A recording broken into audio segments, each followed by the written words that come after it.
All right, it's now 3 o'clock. What's cracking, my friends? The Trailblazers now 4-3 after last night's loss to the Lakers. Portland's back at Moda Center tomorrow night. The OKC Thunder in town. Tip-off will be at 7. I'll be live from Moda Center with the Rip City Drive at 3. Chris Burkhart will have Blazers Game Day at 5. Dave Deckard of Blazers Edge is going to join me live from Moda Center tomorrow. Trailblazer Ticket Tuesday today.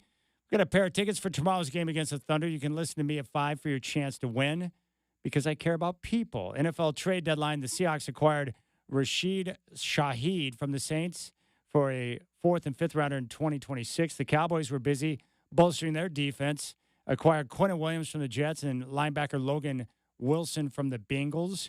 With injuries to Rashawn Slater and Joe Alt, the Chargers acquired offensive tackle Trevor Penning from the Saints. Rip City Drive with Chad Doings coming up next. The Dean of Portland Sports, Kerry Agers, in studio at 3:20, and Alex Brink, former Coug, at 5:20.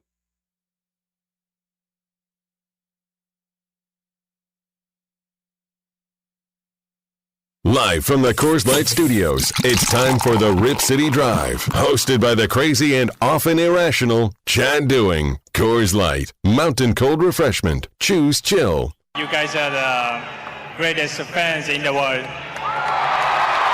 then I'm ready to get another ring next year. Let's go. This is why you came. Is it everything you thought it would be or more? More. This lit as sorry. It's lit. I love it. I'm going to lose my voice. I don't want to be able to talk. I talked to a good friend of mine yesterday on the plane, and he gave me the okay to use this phrase. Pat Riley, what's better than 2? 3! 3P! 3P! Let's go! Strap in. The Rip City Drive with Chad Doing starts now.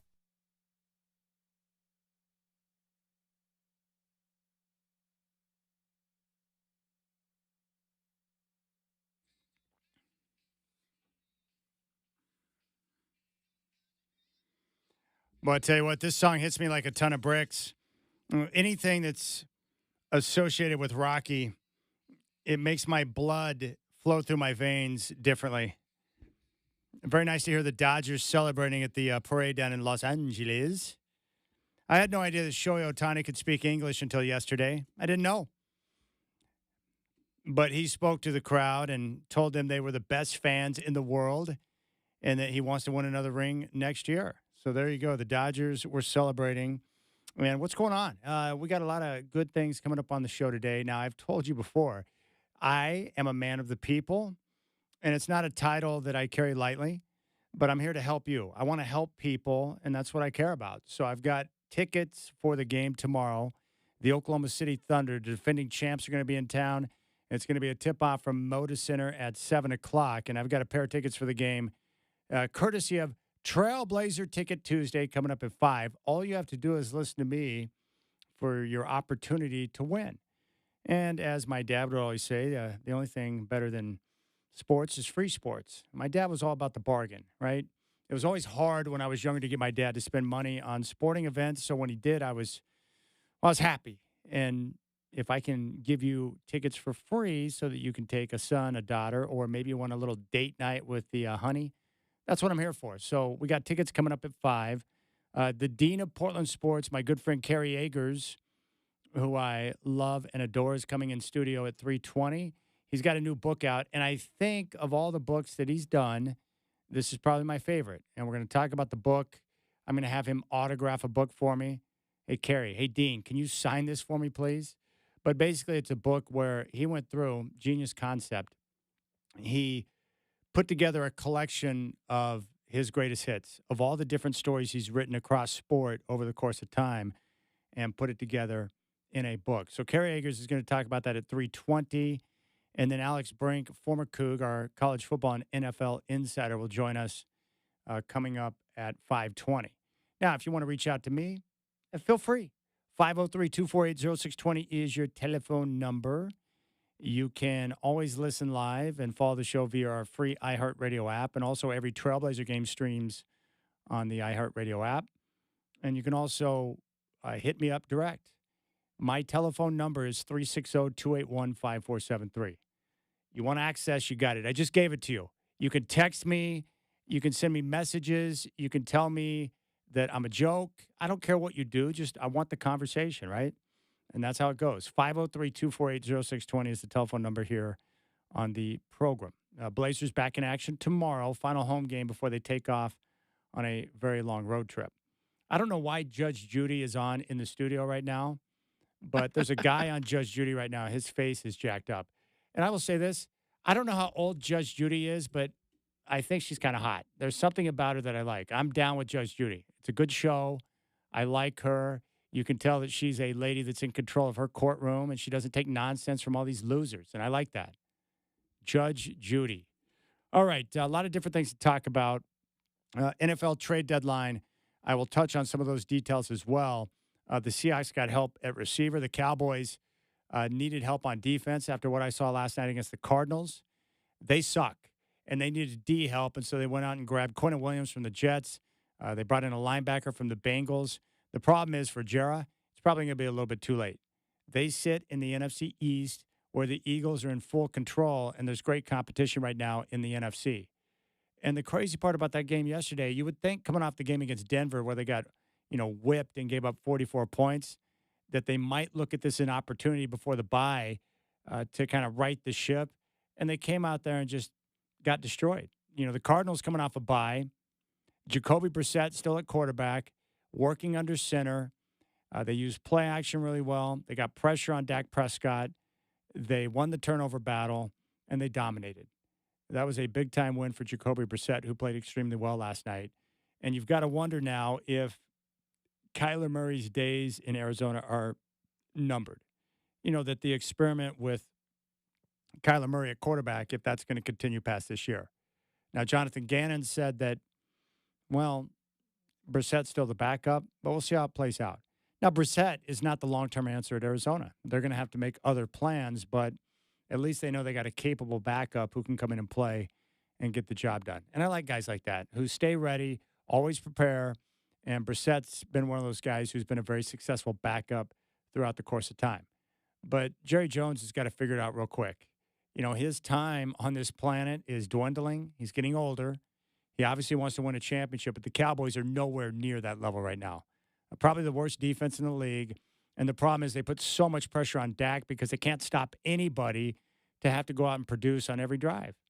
And there's not teams in the NFL that can do that, not even Patrick Mahomes and the Chiefs. You've got to be able to get stops. The very key formula for success in football, you got to be able to stop the run, and you've got to be able to find some balance on offense. But Dallas can't stop the run. They can't stop the pass. They can't pressure the quarterback, and teams just move up and down the field on them. And they gave up a number of third down and longs last night. So I enjoy it because I don't like anyone telling me that they're America's team. Screw the Cowboys and their fans, which is probably, and this is saying a lot because there's a lot of annoying fans across the NFL, but Cowboy fans, by and large, probably the worst group of humans in the NFL, if I had to guess. And again, what do I know? I'm just saying the Cowboys are annoying, but I like Jerry Jones. I love him. The guy talks. He's funny. He talks about the glory hole days, like everything that you love about a guy and an owner that does weekly radio hits. We need more owners of sport doing weekly radio hits, but the Cowboys are just a complete mess. But there were teams out there, one of the most active trade deadlines I've seen in the NFL. And, Brenden asked me a question, my thoughts on the Seahawks, before the show. And this is what I'll say about the NFC. If I had to pick two teams right now that I think are, probably the two best, I would probably lean with the Eagles. They're obviously the defending champ, and I do believe that probably the most complete roster in football. Like, they're awesome. Now, they've got this issue with A.J. Brown, and I think he might hate Jalen Hurts, but the bottom line is they know how to play. They've got a style, and their coach has done a good job. And they're going to be a force down the stretch. And they're very difficult to defend. And Jalen Hurts is a perfect fit for that offense. And I would say the Rams, their roster, too, is complete.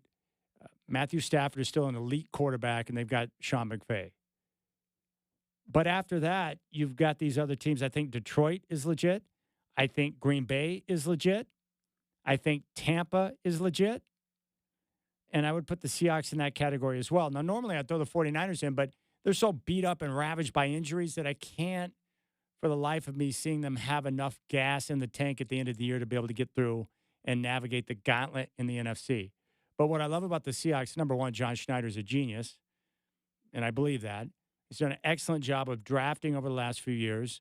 He's restocked the cupboards with young talent, and I love their defense because they get pressure with the front four. They don't have to blitz a lot.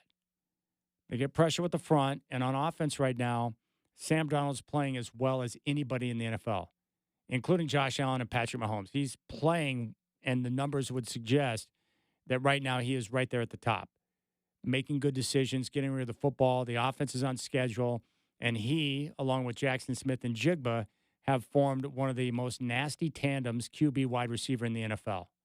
The Seahawks are absolutely legit, and they've got good balance on offense, and I like their young coach, Mike McDonald.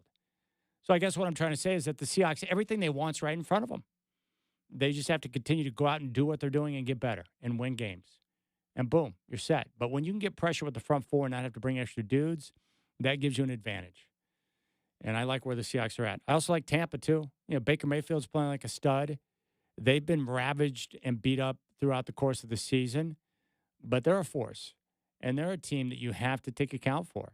They went into Seattle a couple of weeks ago and got a big win when Baker Mayfield went wild. So the NFC is not as good as the AFC in terms of, you know, quality teams at the top, but they do have the defending champs, and they got Detroit, and they got Green Bay and Seattle and the Rams. Very good conference, very competitive conference, which is going to make the playoff push that much better. Now in the AFC, you know, we're starting to get a little bit of clarity, a little bit. Buffalo and New England are absolutely playoff teams, and right now New England, not Buffalo, atop the AFC East by a half game. And both teams with 2 losses. In the AFC North, the Steelers right now are in control of the division, coming off a big win over the Colts. Aaron Rodgers is playing much better football than he did last year with the Jets, and that's because the Jets are a joke of a franchise, laughable, and a disaster. Now, outside of the AFC North, I just don't see the Bengals, the Browns, or the Ravens factoring in. Maybe the Ravens, but they got off to such a bad start because they were ravaged by injury. I just don't think they're going to be able to recover. In the AFC South, I was wrong. I thought the Texans, but their offensive line is so bad that their offense is inconsistent. Jacksonville's a factor right now. They've only got 3 losses, and they're coming off that overtime win over the Raiders. But the Indianapolis Colts sitting there with 2 losses have been great. And they lost that game to the Steelers, but you're not going to win every game. But Daniel Jones in that offense has been powerful. The question will be, can their defense continue to hold up? And that remains to be seen. Now, outside of that, you've got the AFC West, which is the best division in football, with the Chiefs, the Chargers, and the Broncos. And it's going to get real here in a moment because the Broncos, after this Thursday game that's coming up against the Raiders, they will have a home game against the Chiefs who will be coming off the bye. So we'll get some clarity. All right, we'll keep things rolling. The Dean of Portland Sports, Kerry Eager, is going to be in studio next to talk about his new book. I'm excited about it. And then Alex Brink at 5:20. You got the Rip City Drive with Chad doing on your home of the Blazers, Rip City Radio 620.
Well, this is certainly a treat for me.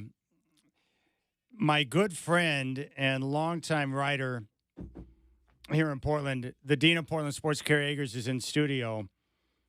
And I love it because he and Dwight, I followed when I was younger. And then I became friends with them and had a chance to do a lot of work with them over the years. And so it's been a thrill for me. But today, Kerry has outdone himself. He has brought in volumes 1 and 2, Scrolls of a Sports Scribe, the best of Kerry Agers. And I think the concept of this book and what you put together, Kerry, this is probably my favorite of every project that you've worked on. But it's great to have you in studio, buddy. Good to see you. You look great. Thank you, Chad. I always enjoy being with you. And, yeah, this was a fun thing to finally come to completion. Now, I told the listeners before you came on that I was going to have you autograph the book for me, and I opened it up, and you'd already signed it for me, buddy. I appreciate you. The concept of the book, and I look at this book like an active record, right, where like your Civil War book where you can flip through, and because you put all these greatest hits together of stories you've written, it's kind of like an active record of all these different people and teams and different events in sports that I can flip back through and be like, oh, yeah, I remember that. Or you can get details on certain things that were big moments for you as a sports fan. I love it. Yeah, well put. And I put prefaces and postscripts on each of them. In most of them, there was a couple I didn't think it was necessary, but just to describe how maybe the story came about, and then at the end, what happened after that. I think that'll add to the enjoyment of the reader. I've had several people say that I like that part better than the stories, you know. So, and then as far as choosing the stories, I tried to do a kind of a cross section of sports and people and events, and hopefully. People will look at the book and they may not want to read every story, but as you said, you can kind of go through it. You have a little bit of time of history to enjoy it. Now, I would imagine that there were certain athletes or individuals that took a little bit more time in terms of because you've covered them so long, right? Like a guy like Bill Walton, who you've talked to and been around for so long. Obviously, he's going to get a lot of play in the book. I think I had 3 stories on Bill, including the one on his passing that was fortunate enough. And one day I got all 9 of his living teammates for the Blazers. That's with the respect that they had for him. I think there might be 4 stories about Clyde Drexler, who I wrote his biography, and one of them was when the night that he was learned that he was going to be on the Dream Team. Yeah, and that was a special memory for me too, because I got tipped off that day but they weren't going to announce it until the next day. And I said, I talked to Harry Glickman, and he told me off the record, you cannot print it. Don't say I told you, but it's true. After the game, Clyde tried to play like he didn't know about it. And I have a picture in the book of him with his arm around me, smiling and kind of admitting that he did know. What do you remember about that conversation when you called him and said, hey, I heard this. Is this the case? What was his reaction? With Harry or Clyde? With Clyde. Well, I did. That was in person. It was the night that they beat, I think it might have been the 5th game of that great series that they had with the Suns. It was in Phoenix. So it was in the I went to him before the game, and he didn't really want to talk about it. After the game, he was in a really good mood, and he kind of said, okay, So, yeah. But that had to be a great thrill for Clyde, right? Because that's the best team ever assembled. And when you're brought into that mix with guys like Magic and Bird and Jordan, that's like, hey, that's a pretty big deal. I'll tell you why it was extra special, because the year before he'd had a good year, and they did not put him on the team. They named 10 pros and then said they were going to just add 1 pro and a college player the next year. Yeah. So he played that whole next season kind of angry with a chip on his shoulder and was – to me, the number 2 guy in the league. He was a runner-up for the MVP that year to Jordan.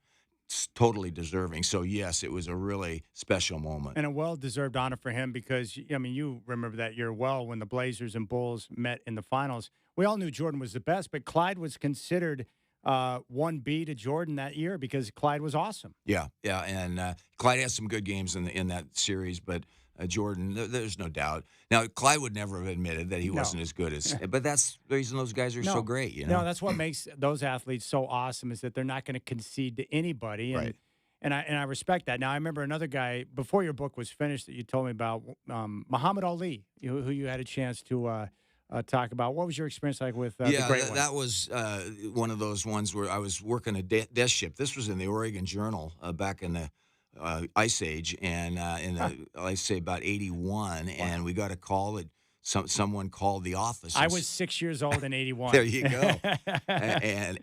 So I was only a little older than that. But anyway, we got a call, and so they said, Eggers, get out to Bill Mulfler told me, get out to the airport. Let's see if we can get him. And I grabbed Claudia Howell, a photographer, and it was a wild goose chase. There was no way we were going to run him down. However, the airport was much smaller in those days. As I walked in the concourse there's a big crowd down at the other end. I said, As I got closer, I could see Muhammad from his back. And I kind of weaseled my way in there, and he was signing autographs and holding court, and darned if I didn't get an interview out of it. There's a couple other guys I want to ask you about in the book that I like, and maybe aren't the biggest names, but Chris Jackson at LSU became Mahmoud Abdul-Rauf and played for the Denver Nuggets. Really a great scorer, and he was kind of the Steph Curry before Steph came along. What do you remember about your interactions with Mahmoud? I'm glad that you mentioned that one, Chad, because he was interesting for me in two reasons. He had Tourette's syndrome. Yes. How could a guy, and he was one of the great free throw shooters in the game, be that calm and collected at the foul line but have Tourette's syndrome? You know, that is a horrific disease. And then secondly, he was Islamic and had just decided he wasn't going to stand for the national anthem. Yes. So the time that I thought, I went to Denver just to do that. The Blazers didn't play him. I was doing the NBA's column that year, and it wasn't because I was there for a Blazer game. I went specifically for that, but I didn't know if he talked to me. He was really good about it. We had a great interview, and then about a month later, he got suspended by the league and had to decide. They came to some compromise. I can't remember exactly what it was. I think he had to stand, but he would turn his back. There you go. And he would pray during the course of the anthem. Yep. But what I loved about Jackson or Mahmoud Abdul-Rauf, and the reason why I respected it, is that he was one of the players who was standing up for something that he believed in, and he stood to gain nothing but lose a lot. And so he did lose a lot for standing up what he believed in. And I guess at the end of the day, I can respect someone that's doing something that they truly believe in, but they don't stand to gain financially from that. It hurt him, but he was standing up for what he believed in. A unique individual. I was always amazed he was as good a player as he was, and he was really tiny. I mean, he was small. 160 pounds if he was lucky. But the release was so quick. And then, like you mentioned with the Tourette's, from my understanding, I'd heard stories that because of his Tourette's syndrome, like, he wouldn't leave practice until he, swished, 20 free throws in a row. He had some crazy little tics that pushed him and propelled him to become a great shooter because he was a perfectionist. Yeah. Isn't that amazing? Really unusual story. Now, another guy I really love and someone I've had a good relationship with, and I know you do, but A.C. Green from Oregon State, but went on to play for the Showtime Lakers and put together a long and productive NBA career for many teams. But I enjoyed his toughness. He was one of the ultimate Ironmans in the NBA who was healthy and played a lot of minutes, played for some tough coaches, but he's a unique. Still holds the NBA record for most consecutive games played. The story I did with him, Chad, was when he got married. And he was kind of the 40-year-old virgin and was proud that he had held to his faith, a religious guy. And so we did a story on him. Unfortunately, I don't believe that the marriage lasted very long, but that was the story that I did on him. All right. Obviously, some other Blazers that came up and guys you're very familiar with who came from the Jailblazer era. But what about Rasheed Wallace? Well, I did a story with Rasheed. I did a story not with him, but on him when he was traded. And some of these stories, most of these stories are pretty positive stories. Yes. This one was not a positive story. I don't know if you read it yet, but it was just a piece of goodbye and good riddance type thing. And I just thought he was a guy that really never reached what he could have been as a Blazer. Wasn't a leader. Paid the fitness staff. So he didn't have to, do their mandatory workouts during the season. Very good talent player, and was certainly a productive player. And when he got to Detroit, he didn't have to be a leader, but his leadership was necessary in Portland, and he never wanted to display it. Yeah, he just wasn't that guy. We're talking with the dean of Portland sports, Kerry Eggers. He's got Volume 1 and Volume 2 of his brand new book, which is beautiful, Scrolls of a Sports Scribe, the best of Kerry Eggers. And there's what it looks like. Great cover photo, Kerry. Very nice work. Another guy, I don't know if I've talked to you about him, but I really like him a lot. I think he's a genius coach and a good guy. And Dwight always speaks highly of him. But Rick Carlisle, who was an assistant here in Portland, and he's gone on to do great things with the Pacers. What are your thoughts on Rick? Yeah, I wanted to include that story. It was a story I did for Courtside Magazine, which was a great magazine in the early. Bring back Courtside Magazine. It was awesome. Do you remember that? Yes. Mag? I worked at a lot of stories for them, but Rick in particular was cooperative. I don't even remember. I think he might have been coaching the Pistons at this time, but he's a great story. Just a bright guy, a Hall of Fame coach now, and I thought with the success the Pacers had this last year, people would be interested in reading about his story. All right, another guy that Blazer fans love, Kevin Pritchard, who was a splashy GM here in Portland. He's gone on to have a long and very prosperous career with the Pacers. Paul Allen had enough of Kevin Pritchard and sent him on his way, but, he's in the book as well. Yeah, the story I did with him, Chad, was I think it was 2007 when he was the director of player personnel.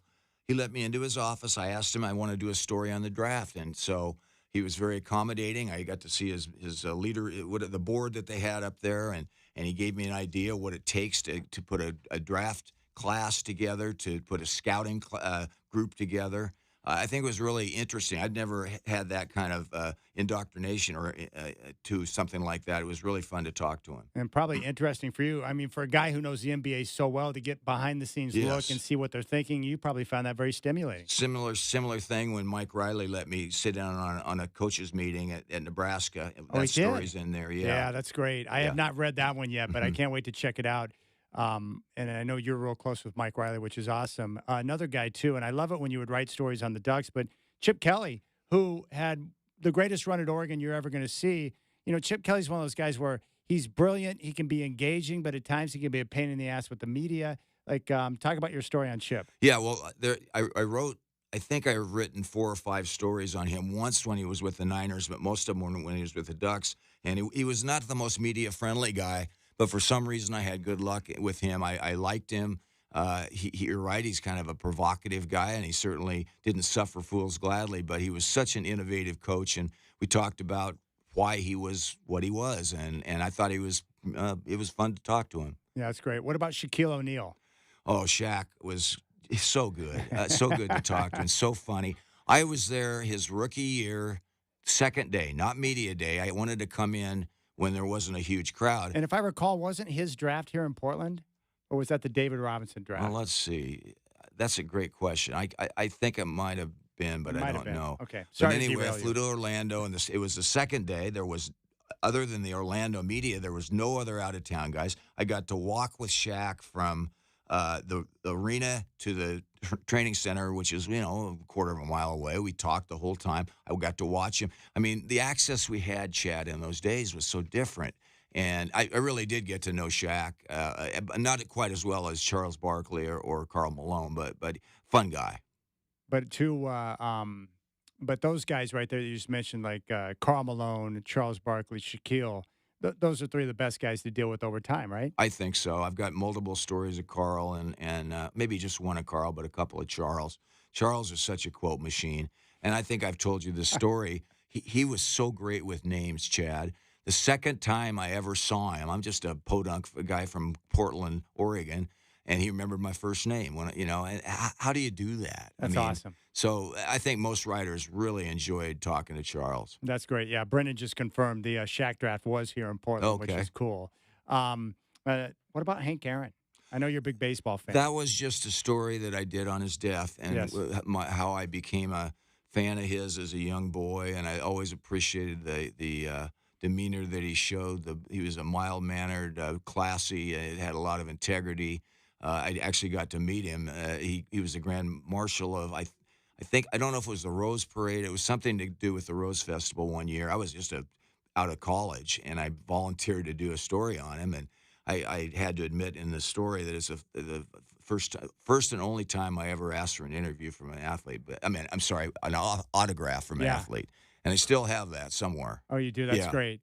Yeah, Hank Aaron was all class, 100%. And is that part of the reason why I know you enjoy watching the Braves play baseball. You've gone down to see the park and stuff. Is that because of the connection to Aaron? Yeah, they're still the team that I follow, you know. And I liked Warren Spahn, was a great left-handed pitcher. I'm left-handed when I was a little kid. And so I've just my boys and I have enjoyed, watching them play through the years. That's great. We're talking with Kerry Agers. He's got his new book, which is out. Scrolls of a Sports Scribe, the best of Kerry Agers. Oh, by the way, where is the best place to go to get the book? Is it your website? Or? Yeah, that's the only place, kerryagers.com. Go on the homepage. There's a store, a tab up at the top, and hit that and fill out the book form. And if you want me to autograph it and make any kind of a signature, I'd be glad to. Also have a few book events in the Oregon.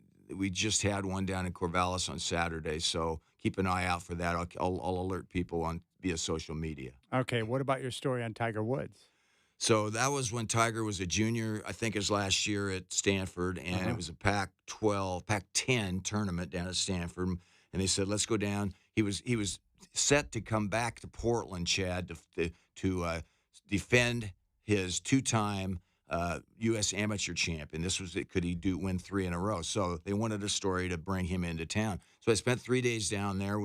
There was a handful of riders, but not a lot. So he had pretty good access. Never had individual access, but got a lot of good stuff. Talked to his mom, talked to his dad, talked to his roommate. So I had some good sources. There was coach, and that's the story. That's awesome. Now, one guy that I did not know until I saw the book that you've written about, John McEnroe.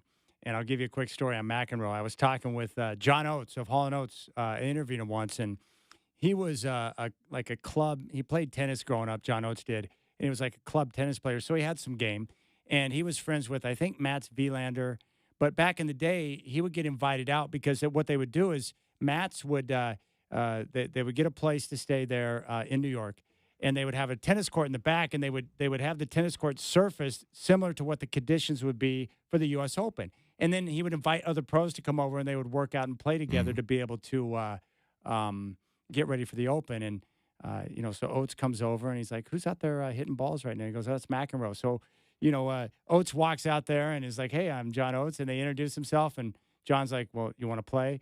And then they started playing and hitting some balls back and forth. And John said that as they got deeper into the competition, he realized that John was starting to get ticked off a little bit in only the way McEnroe can. So I've always been a huge fan of McEnroe. He was so great with the serve and volley, but tell me about your story on him. Well, during the 80s and 90s, Chad, I had a lot of Brian Parrott had a ton of he was a promoter, and he brought a lot of these guys in. So I had interviews with, and then later with Nike, Ian Hamilton also. Both of those guys were very cooperative in helping me line up. So I had Agassi and McEnroe, Wilander, Lendl, Connors, all the stars from that day. But McEnroe was my favorite. Yeah. He knew how to be interviewed. He knew how to give you good quotes, and he was pretty honest. So I did several interviews with him, and I chose what I thought was the best one. Gosh, that's awesome. I remember, I think it was like the Coliseum, but they had some like tennis events back at the Coliseum. That's right. That's what they would have, an exhibition in town. He also, let's see. Trying to remember, we had a lot of Davis Cup ties during that time. I don't think John ever participated in that. But now another guy I know that you're close with, and I think Dwight always shares good stories about him. But Danny Ainge, former Blazer, former Sun, former Celtic, longtime NBA guy, now running the basketball ops there in Utah. Great man and a great local athlete. Had 3 stories with Danny, I think, in the book. One when he was a freshman or sophomore at BYU, and he was a young guy and one of the greatest all-around athletes ever in the state. The middle one, I think, was when he was a Blazer, and it was a piece for Northwest Magazine and got some great inside stuff. And then the last one was when he had just left the Suns as coach and was about to embark on as a general manager of Boston, and so got to be around his family, went to a church service with him, and awesome. Danny's one of my all-time favorites. Just a wonderful person and a very smart basketball man. Well, Kerry Agers is kind enough. He's going to hang out with me until the end of the hour. So we'll come back and share more stories from his new book, which is out, Scrolls of a Sports Scribe, The Best of Kerry Agers, Volumes 1 and 2. And the place to go to get the book is kerryagers.com, kerryagers.com, Scrolls of a Sports Scribe. More with the Dean of Portland Sports when we come back on the Rip City Drive.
All right. The name of the book is Scrolls of a Sports Scribe, The Best of Kerry Agers. He's got Volume 1 and Volume 2, which I'm holding right now. And you can purchase it at kerryagers.com. And it's basically an active record of so many great stories, not just in sports, but through the career of Kerry Agers, which is wonderful. And in fact, I think it's important to take note of some of those stories. Like some of my favorite things you've written are through interviews you've done with concerts that you've covered. And the one that always comes back is, I think I've been in love with Taylor Dayne for probably 30 years, Kerry. And you had a chance to cover one of her concerts. And I read the story, and I was like, wow, she's as cool as I thought she was. And you enjoyed that. But you're and you have a love of music like I do. But what are some of the other offbeat stories that people will find in your book? Okay, well, the first thing, and you're too modest to mention it, Chad, but there is a story on Chad the Body Doing also in my book. And it wasn't because we're friends. It was because you have a compelling story to tell. And so your fans, your listeners, buy the book because you're going to want to see the story on Chad. Yeah, I appreciate that. And I remember it was great because your photographer came down at my buddy's gym where we work out together and took some photos and stuff. But, yeah, I appreciate you putting that in there. That's a big honor for me that you would include that in the book. So, yeah, all the stories are not about Charles Barkley and Michael Jordan and Wilt Chamberlain and big names. Some of them are about lesser things, or let's say important occasions. One of them that comes to mind, Danny Langsdorf, who is now the offensive coordinator for Rob Akey down at Oregon State, was an offensive coordinator for Mike Riley in the early 2000s. And he found out that Mike Cavanaugh, the offensive line coach, his wife, Lori, needed a kidney and was waiting on the waiting list. And so he went in and said, why not me? So he went in and got his blood checked and all that. And sure enough, he was a match. And so Danny Langsdorf donated a kidney to his co-worker's wife. To me, that's an amazing story. That's one of the most kindest acts Yes. that you could ever do for another human, to be willing to share an organ so they can have life. And I've told you this before. My wife, Stephanie, has done that. So I have a special interest in what Danny did. That's just one example. Randy Woodfield, does that name ring a bell? It does not, no. He was the I-5 killer. Oh, my And you goodness. know what the connection was? He was a Portland State wide receiver. He led the Vikings in receiving one year. He got a tryout with the Packers. So John Wertheim, a friend of mine from Sports Illustrated, called me one year and said, I'm going to work on – he did a piece on the story for Sports Illustrated, and I helped him with that. Well, in the process of that, John could only use so much, and I had quite a bit of other stuff, so I wrote a story on Randy Woodfield, which I think was kind of fascinating. How fascinating was that for you to cover that story? A lot, and I didn't get to talk to him, and neither did John, which would have been the best thing, but talked to many of his teammates. Mouse Davis, his coach. I think Mouse was his coach. Yeah, I believe that's right. And then there was several other people that I talked to. So that was a fun part of that. Larry Owings, does that name ring a bell? It does, yes. Larry is the only wrestler to ever beat Dan Gable, who was the greatest wrestler of all time. Larry's from Canby. And he lives within 10 minutes of where I live. He still lives in Canby, so he's in the Aurora area, actually. So I did a story with him, what his memory was back in it must have been late 70s of beating Dan Gable. That's great. Some of the stories are sad stories. 3 people committed suicide. Stu Gassoyne, who was a great receiver for Portland State. Ned Hastings was a tennis coach and player. And Perry Hines was a tennis official. All 3 of them committed suicide. And it was the process by which they got to the point where they felt that was they had to do that. That was interest to me. I talked to people around them. And so those are 3 stories. And then Fred Quillen, who was a great center for the 49ers for many years. He was Joe Montana's center. Had a downward spiral in the last part of his life, and I talked to his ex-wife and that sort of thing. Did you find any type of common connection between those individuals and what led to the person reaching a point where they felt like they had to end their life? All 3 of them, it surprised the hell out of people. Stu may be the least because he'd had some problems with his business. He was losing money. His money situation was really bad. With Ned Hastings, a young guy, just didn't, talk to his fiance. He was engaged. She had some reasons, but still was surprised. And then with Perry Hines, there was an incident that happened with him that he was sued somebody that worked under him, a woman that worked under him, charged him with gender, discrimination, I guess it would be. So all three kind of different reasons. Nobody for sure knew why. A couple of them left notes, so they had some idea there. Okay. Yeah, That's yep. good. Yep. But, that's important that that's life, right? You have good stories, you have sad stories, you have tragic stories. Like, you have to include everything because, we all experience that. And then there was the uplifting story of Jonathan Yim. Do you remember Jonathan? I do, yes. Assistant coach and video guy for the Blazers who had a horrific car accident, was almost killed. Yes. Came back and within, I believe it was 18 months, competed in a triathlon. And freaking awesome. Yeah. John's a really phenomenal guy. Phenomenal guy, and his story actually inspired me. Like, when you hear that and you're like, wow, like that's the way you overcome tragedy and an obstacle like that, to be able to battle back. It's amazing. Here's another one that really got to my heart. Bud Ossie was a friend of mine, and I don't know if you ever met Bud, but Andy Lansforce was the only player on the 1942 transplanted Rose Bowl team that was still living. This was about 2015 or so. So I'd got Bud. They went to college together, Chad, at Oregon State in the late 30s. Wow. And I was just a fly on the wall. We had lunch, and they talked about life and World War II. They both of them were involved in World War II. Andy lived to be 106, and Bud lived to be 101. It was so instructive to me about their integrity and how they felt about the country. I love that story. That's awesome. Kerry Eggers, Scrolls of a Sports Scribe. Man, it's too bad you got to go because I could talk to you about this all day. So the best place to go, kerryeggers.com. You can order the book right there, and you've got a beautiful cover. How'd you come up with the idea for the cover? Well, on it the was book? my wife, Stephanie, just took the picture one time. We covered it was a Prefontaine Classic down at Hayward Field, and I batted around with the graphics artist who I respect a lot. She didn't like any of the pictures. Then she saw that one. She goes, "You know what? That might work." It works. Tell her she did a good job. Yeah. Do you have a favorite story in the book, or is it hard to pick one? It's hard to pick one. One of them that I felt proud of myself was Sidney Wicks. I don't believe I've ever seen anybody else do a feature story profile on him since he left the NBA. And I went back to North Carolina. He let me talk to him. He didn't know me from Adam. And then, funny, when I wrote the book, I called him. I think he would answer. He did. And I told him, I said, your story is going to be in my book. And so I got an update on what he's doing now. That's great. Yeah. That's awesome. You know what's cool? I don't know if you feel this way, but is it neat when you go through a project like this to look back and be like, hey, I've lived a pretty good life. You've covered a lot of great stories, Kerry. It's been a great career. I've enjoyed it. It's fun that I'm kind of finishing it out here on my own accord. And yes, on your own terms. Yeah, yep. All right, Kerry. Well, I appreciate you coming in. Thank you for the books, and you can purchase it. Go to kerryeggers.com.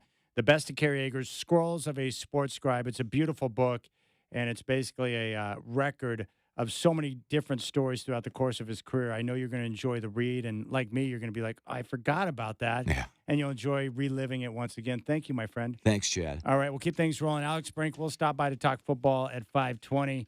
Trailblazers hosting the Thunder tomorrow night. Tip-off will be at 7 on your home of the Blazers, Rip City Radio 620.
All right, what's going on? It's now 4:01. Hope you're enjoying your Tuesday afternoon. The Portland Trailblazers, they're 4-3 after last night's loss to the Lakers. Portland is back at Moda Center tomorrow night. The OKC Thunder are in town. Tip-off will be at 7. I'll be live from Moda tomorrow with the Rip City Drive at 3. Chris Burkhart's going to have game day at 5. And Dave Deckard of Blazers Edge is going to join me from Moda Center tomorrow as we talk some ball. Trailblazer Ticket Tuesday today. We got a pair of tickets for tomorrow's game against the Thunder. You can listen to me at 5 for your chance to win. I'm here to help people. NFL trade deadline, Hawks acquired Rashid Shaheed from the Saints for a couple of picks, 4th and 5th rounder in 26. Cowboys trying to bolster their defense. Got Quentin Williams from the Jets and Logan Wilson from the Bengals. And with injuries to Rashawn Slater and Joe Alt, the Chargers acquired tackle Trevor Penning from the Saints. Alex Brink going to stop by to talk some football at 5:20 on the Rip City Drive.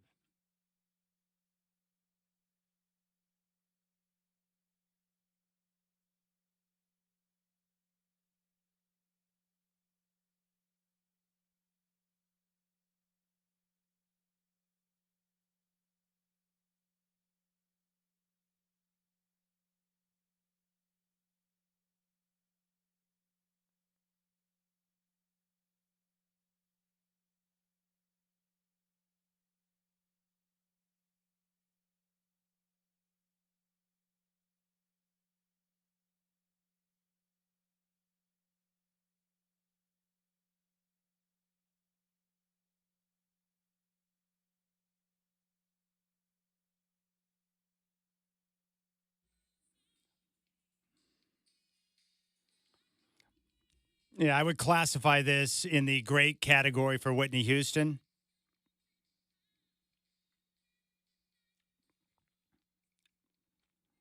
I just got a phone call. I thought it might be a butt dial, but Tanner from 105.9 The Brew called me. And I love how you work with a bunch of guys in the building that do radio. They have no idea when you're on air. He says, yo, I accidentally had some Little Caesars delivered to the radio station. It should be there in about 10 to 15 minutes if you want some free pizza. So there you go, Brenden. There should be some Little Caesars bumping around that was accidentally delivered courtesy of Tanner. Ooh, I might have to go dig into that this next commercial break, Chad. Shout out Tanner, man. Free pizza's never a bad thing. Now, people are always trying to get me to eat a lot of food during the show. You know, everyone's got a different, thing going on. I cannot eat a lot of food during the show for a couple of different reasons. One, like you ever eaten a bunch of food and then all of a sudden you feel like taking a nap or you get kind of drowsy? Like, I'm not high volume guy. Like, I want to keep things nice and tight. I want to keep my weight in a certain area. I'm very cautious about what I'm consuming. I'm just I'm a weirdo, all right? So don't worry about me. I'm weird. I'm a weird guy, and I'm set in my ways, and I like it that way. Chad, what you're describing is what I call the fat full feeling. It's where you absolutely gorge on something and you're ready to take a nap. That's usually Sunday afternoons watching football. Yeah, so when I'm a moo face, I pay the price, and I get really tired. So I don't like to roll like that. But during the show, I don't want to get drowsy. I am really, look, I know what I like when I'm listening to radio. I don't want someone that sounds like they're half asleep. So I don't like to eat too much food when I'm doing it. Also, eating food during the radio show, and I know plenty of people that do it. The problem is the food, it gets in your mouth, and it hangs out in your mouth, and then you can hear the food and the smacking and all that stuff, and so it's very disgusting. And I got to be honest with you, the older I get, there's just a lot of things that bother me. Like a lot of things, and I can't let it go anymore. And I'm not going to let it go. There's just things I can't deal with. And so I have to let people know about it.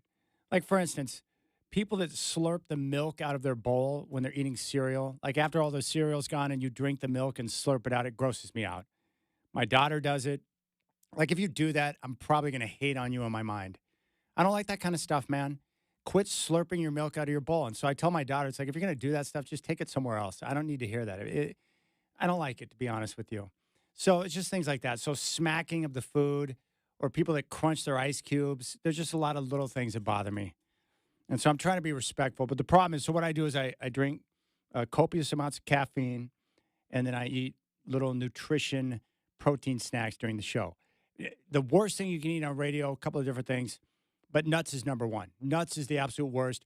And the problem is, I think it was the Big Boss. There's like this table out there with a bunch of snacks right now, and a lot of them are healthy snacks, but they got a bunch of nuts out there. And as badly as I want to eat a little pack of nuts, I know that those little particles get hung up in your throat, and then I'll start choking out on the air. And yes, I know there are people like Scotty Bethune that would like to hear me choke out on air and die, and I get that, but I don't want to live that way. Also, big thanks to Kerry Agers for coming in. This book is spectacular. I'll hold it up for I think that's my camera, for you YouTube watchers.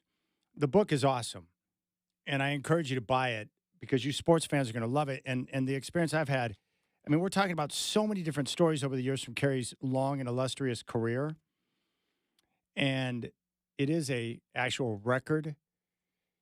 So you're going to be able to flip through it and be like, I forgot about that. I like that story. You'll be able to relive some of the great moments. But you can go to kerryagers.com, Scrolls of a Sports Scribe, the best of Kerry Agers, and be able to flip through. I had forgotten about the McEnroe story, which is terrific. Tiger Woods, he's got stuff on Phil Knight, and he has done a good job of covering concerts over the years as well. So I'm a big fan of Kerry Agers, but I was talking about this with Brenden. So I think one thing I appreciate about, guys like Dwight, who is now like family, or Kerry, who's now like family. When I was young in the business, I was a little douchebag, all right? Just a douche nozzle trying to find my way through the business. And it's pretty nice when you come across, the paths of guys like Kerry or Dwight who not only were they kind to me, but they kind of took me under their wing, and I learned from them. And so Kerry Agers, we always complain about the old curmudgeon that writes, right? I see that with, people on social media making fun of Dwight because they're like, oh, now you're old man yelling at the clouds. But here's the truth of the matter. When we lose people like that, Kerry Agers or Dwight James or other good truth tellers, you don't realize it at the time, but they're going to be truly missed. Because in the media, you need people who are not always going to be cheerleading and who are willing to tell the story, the truth, and get behind the details and the facts and be able to share that.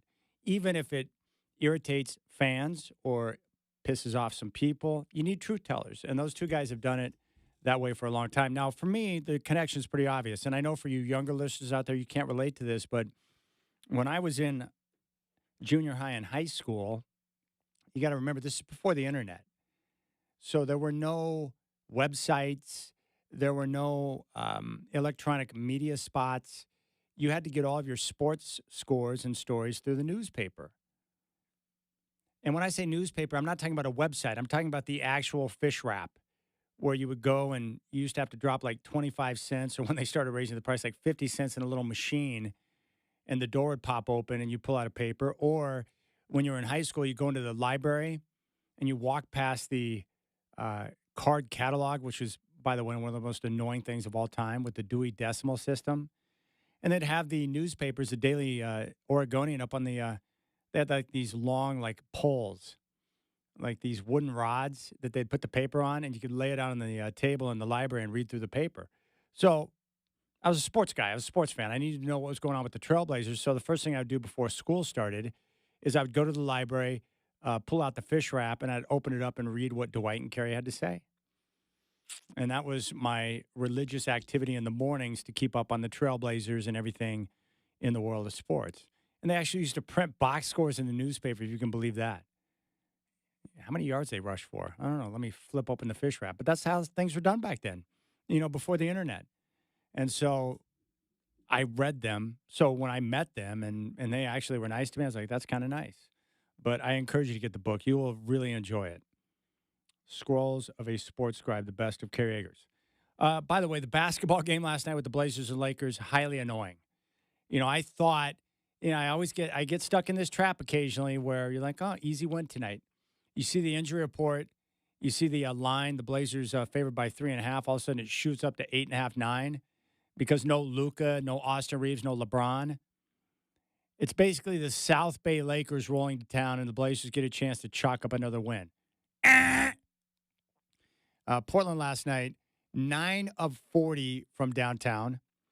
They had been dominating opponents by getting many more shots up with their pacing and their offensive rebounding. But last night, both the Blazers and Lakers ended with the same number of shots. And it was just one of those cold shooting nights. They always say that. You hear it every day in your life. It's a make or miss league, Chad. Hey, Chad, it's a make or miss league. Yeah, I know. Well, the Blazers did not make shots. 9 of 40 from downtown. The crazy part is they shot 49% from the field for the game. The problem is they were 9 of 40 from beyond the arc. And the Lakers did a really good job of converting a lot of those misses in the second half into easy buckets. The Blazers turned it over 18 times. They didn't have the same type of movement on offense, just not the same type of attack, and maybe a bit of an adjustment with some of the injuries they're dealing with, not having access to Blake Wesley, no Matisse Thybulle, and so the Blazers kind of working through it. But a good reminder that early season NBA games, you're going to have nights like this. Even the Celtics last night at home, huge favorites, lose to the Utah Jazz. You're going to get games like this. But a good reminder that the Trailblazers, even though they're moving in the right direction, they are vastly improved. They're playing at a breakneck pace, and their defense has been very aggressive. It's just a good reminder that in the NBA, if you show up not ready to go, it doesn't matter who you're playing or who's out, you can get beat. The annoying part is when a guy named Nick Smith Jr. goes off for 25 points and 6 assists off the bench. And you're like, who the heck is Nick Smith Jr.? So he played well. I thought Bronny James actually made a couple of key plays on defense and setting up his teammates at the rim late in the game, which was critical. Rui Hachimura was nice. And, of course, as annoying as it was, DeAndre Ayton with a double-double last night, 28 points and 10 boards. So a very productive night for DeAndre Ayton.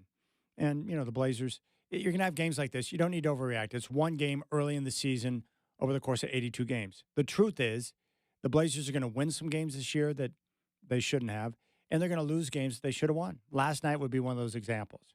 What you hope is that you don't look back at the end of the year and say, man, we would have had better positioning for the playoffs or the play-in had we not dropped a couple of those, games where we had the advantage. But that's part of growth. That's part of the process. And I like what Tiago Splitter said after the game. He's like, hey, we got to go back, look at the film, make our adjustments, and then move forward and continue to work to improve. That's really what it's all about. Denny Avdia continues to be sensational. 33 points. That was a game high. And Jeremy Grant just continues to be like a madman off the bench. I don't know what it is. I don't know if he's mad because he's coming off the bench. I don't know if he's like, screw everybody. I'm going to show I can still play. Whatever he's doing, I like it. I need more of this aggressive Jeremy Grant where he's really attacking the paint and getting the majority of his buckets and opportunities down low. Love the way he's playing right now. Chris Murray's been nice. I'm anxious for the game tomorrow night because that's a good test against the defending champs. Oklahoma City is no joke. I would imagine we're going to see a much better effort tomorrow. And we knew this was going to be the case from time to time with this team. What was the number one concern when Ant got traded? Who's going to score? Well, they're still trying to, discover that. And I'm going to find out from Tom Haberstroh how many of those 43s that they jacked up last night were uncontested. Their offense and the movement as they continue to move the basketball, move bodies. They'll get good looks. And as they get good looks, they're going to have nights where they hit threes. Last night they did not. All right, we'll keep things rolling. Chad Doing here. If you want to jump on board, 503-248-0620 is your telephone number. You can reach out. And Alex Brink going to stop by at 520. And then we got Trailblazer Ticket Tuesday coming up at 5. Your chance to see the Thunder in action tomorrow because we're here to help people. And we got tickets to give away coming up at 5. Listen to me for your chance to win.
All right, Alex Brink is going to join us coming up at 5:20.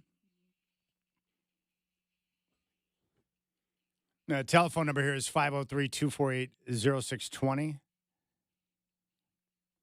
Shacker sent over the air check last night. I think it was John Ireland with DeAndre Ayton in the postgame last night. DA had a big game against his former team, the Trailblazers. Lakers get the win last night. But he didn't send it over because he wanted me to play DeAndre Ayton for you. He just wanted me to play it so that you could hear John Ireland slobbering all over the microphone. And I thought he was making it up. But, Michael Shacker, who is my producer here, he also handles all of the visiting radio for the teams that come into Moda Center. And so he's got all the intel on every single broadcast crew that rolls into town. And John Ireland is one of the nicest guys in the biz. I'm a big fan of his. He's cool. But Shacker doesn't like him because Shacker sets up and uses his own equipment for these crews that roll in. And I touched it once and it grossed me out. But John Ireland is someone that he must have a lot of moisture coming from his pie hole when he's doing a game. Because I touched, they got those little mic covers. It's like a little foamy deal that you put over the mic to help, block out some of the sound. So you're not picking up all the ancillary sound. Well, that thing was like a sponge. You could wring it out. It was disgusting. And so he sent this over to me. He's like, just listen to John Ireland. You can hear him making all the noise and stuff, man. It's gross. And this does not raise to the level of slurping milk out of the cereal bowl. That grosses me out. But I did. I touched it once. I touched John Ireland's mic cover, and it was soaked. It was almost like Shacker had dipped it into water. Rotter. What is rotter? All right, let's take a listen to DA's postgame, John Ireland. I don't know. I'm going to listen to see if I can hear him slobbering. And, Michael, how about this? The Lakers are undefeated on the road this year. They're 4-0 on the road. Here's Avdia to the rim. Throws it up and in. Padding his stats up to 33. Well, that's Michael Thompson. And where's DA? Why has he got the game in there? Come on, Shacker. How do you put into perspective what Nick Smith did and DeAndre Ayton, too? Well, Nick's got talent, and he sees this as his opportunity. Come on, Shacker, you're killing me right now. So it's not like he's some strange guy. Movements reminded me of Allen. What went through your head? Oh, yeah, it's go time. Here we go. Movements reminded me of Allen Iverson. All right, Michael, we're going to talk to your Bahamian brother, DeAndre Ayton. DeAndre, lower that microphone right in front of your mouth for me, buddy. Congratulations. When you got the call today, DeAndre, that there was no Luka and no Austin, what went through your head? Oh, yeah, it's go time. It's go time. Let's ball screens and get to action, man. Okay, tell us about this Nick Smith kid. Where did this kid come from? Oh, hey, that's my guy, Nick Smith. Training camp, he really showed that he could really score the ball. And today, he was next man up. And, JJ trusted him tonight to be our main primary ball handler. And he really just took what the defense gave him, open shots off the pick and rolls, and, he made a name for himself tonight. You're too young to remember him, DeAndre, because you were still in the Bahamas picking coconuts. But you know who he reminded me of? He reminded me of Allen Iverson tonight, the way he was moving. Oh, yeah, I know AI. You don't remember AI? Yes, sir. Most definitely. He got the moves, and he was pretty shifty tonight. He sure was. DeAndre, you mentioned that when you got the text today, those guys were out, that it was go time. This team, Portland, let you go last. All right, there you go. Yeah, he's right. John Ireland, he slobbers when he talks. But that's Shacker. That's how his mind works. But that was Michael Thompson with John Ireland. Of course, a great Michael Thompson, one of the godfathers of sports talk radio in Portland, former Laker, went back-to-back with them. And, of course, from the Bahamas, like DeAndre Ayton. So there you have it.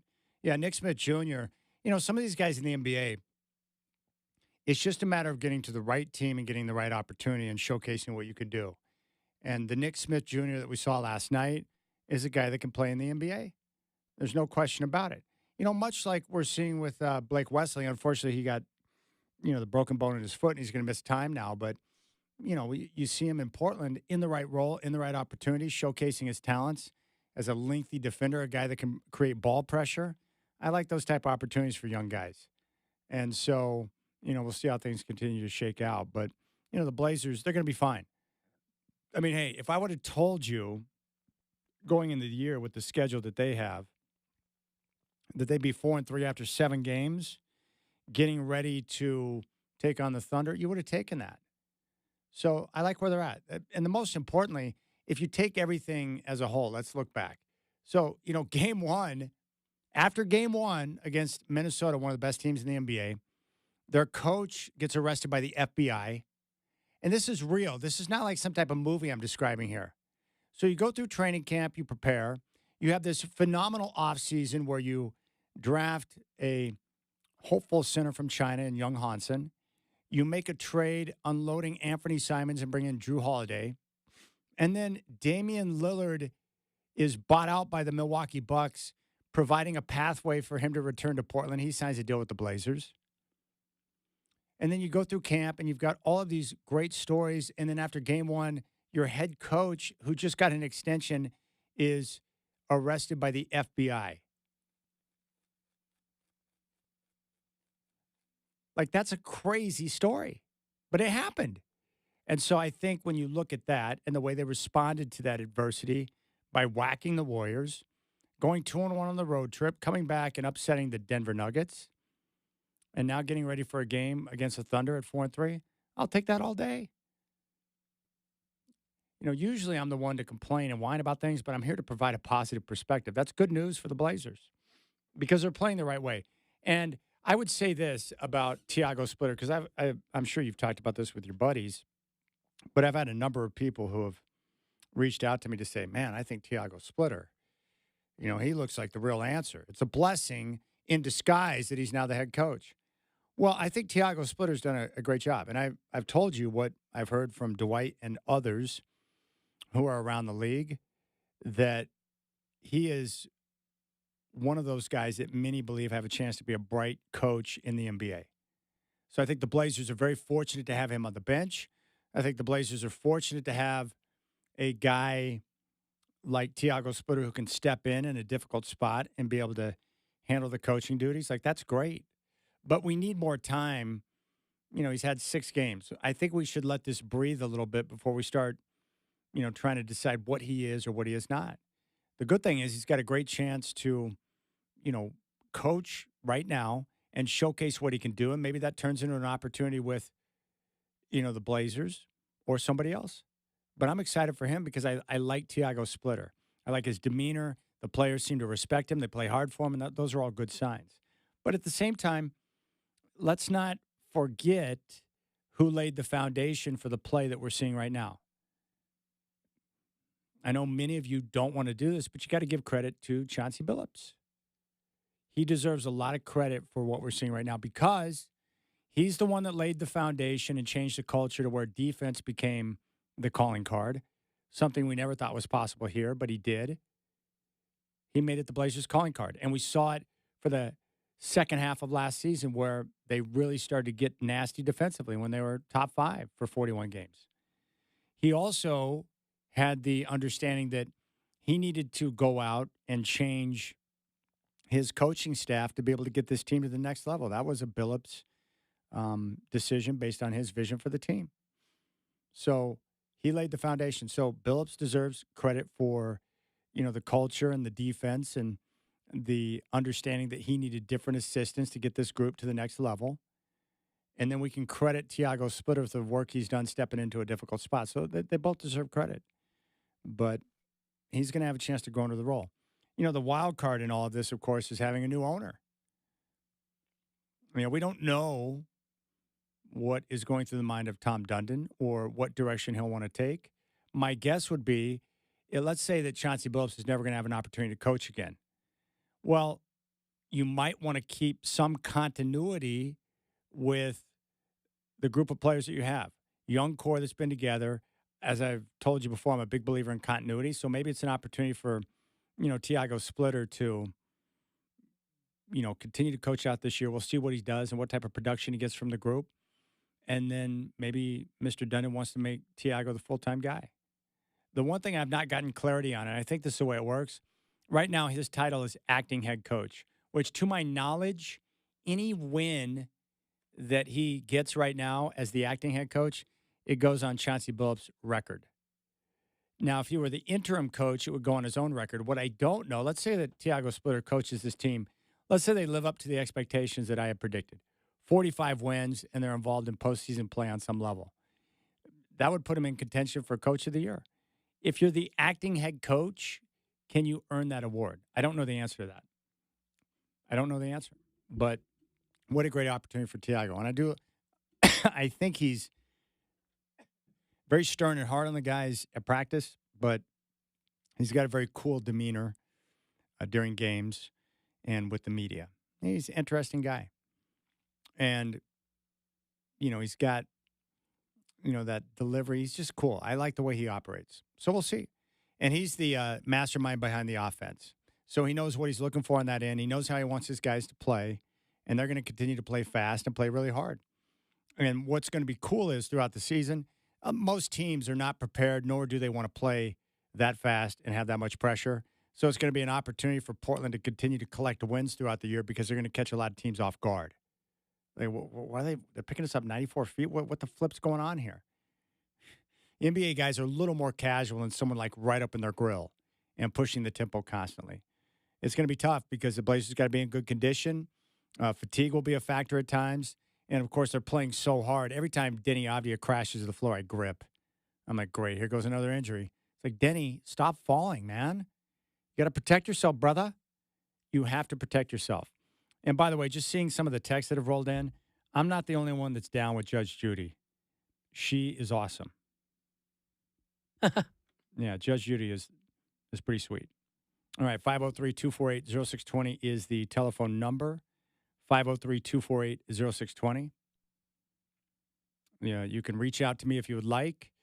Alex Brink is going to join the show coming up at 5:20. We'll get his take on the upcoming weekend in college football. We'll get his reaction to Washington State and Oregon State, which played this weekend, a big win for the Beavs under the direction of interim coach Rob Akey. And I've got some other questions, quarterback-wise for him. And also, what's been the key for Kyle Shanahan? The 49ers, it's amazing that they're in contention and playing as well as they are based on the injuries they've suffered. And one of those guys, of course, Brock Purdy, hasn't played.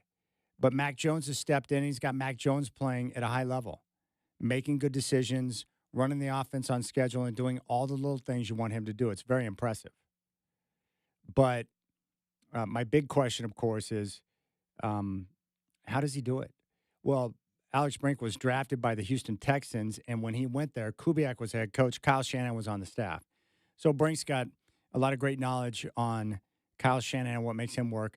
But also, Alex Brink worked with Sam Darnold during the Elite 11. And I know he's a big fan of Sam. And if you talk to people that have been around Sam or guys who have coached Sam, they all speak highly of him. And he was just one of those guys that was a victim of circumstance being drafted by the awful New York Jets. And you pretty much know if you play for the Jets, you're screwed because they suck. And so he gets out of there.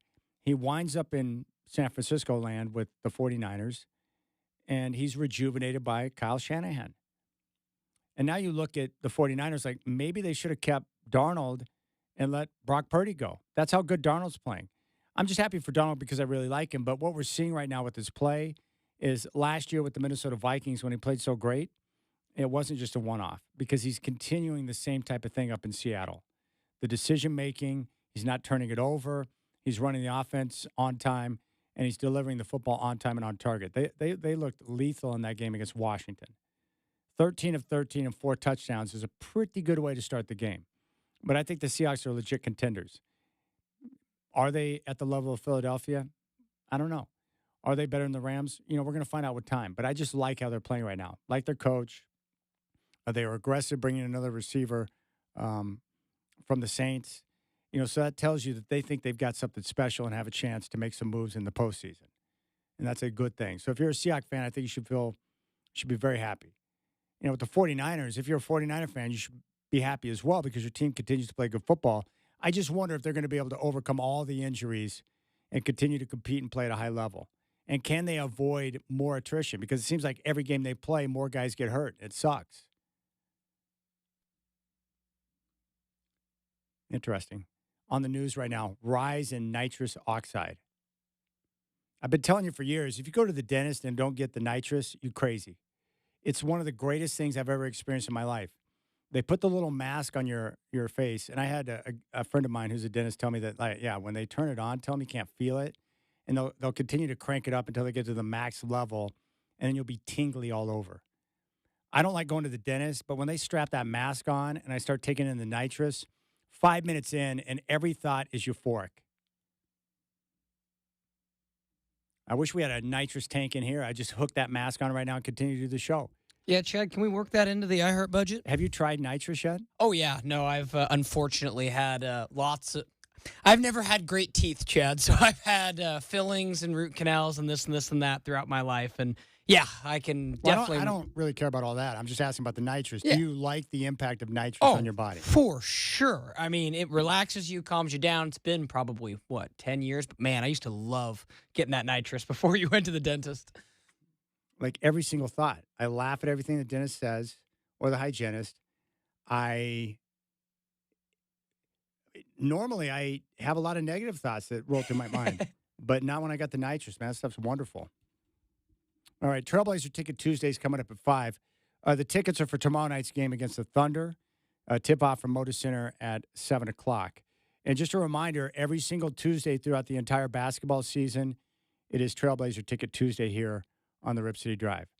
Telephone number 503-248-0620. And, of course, you can listen live and always follow on our free iHeartRadio app. Every Trailblazer game streams live on our free iHeartRadio app. And you can go to our YouTube page, check out the live stream. YouTube, go to the page, like and subscribe. And you can, check out any of the old shows as well. YouTube's a terrific platform and a great way to keep up on all things Rip City Radio 620. All right. I appreciate your time. Alex Brink talking ball at 5:20, and we'll do the Trailblazer Ticket Tuesday coming up at 5. And you can jump on board 503-248-0620 is your telephone number.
All right, this here from the 971. Hey, Chad, that nitrous is in every single can of whipped cream. That's why they call it Whip It.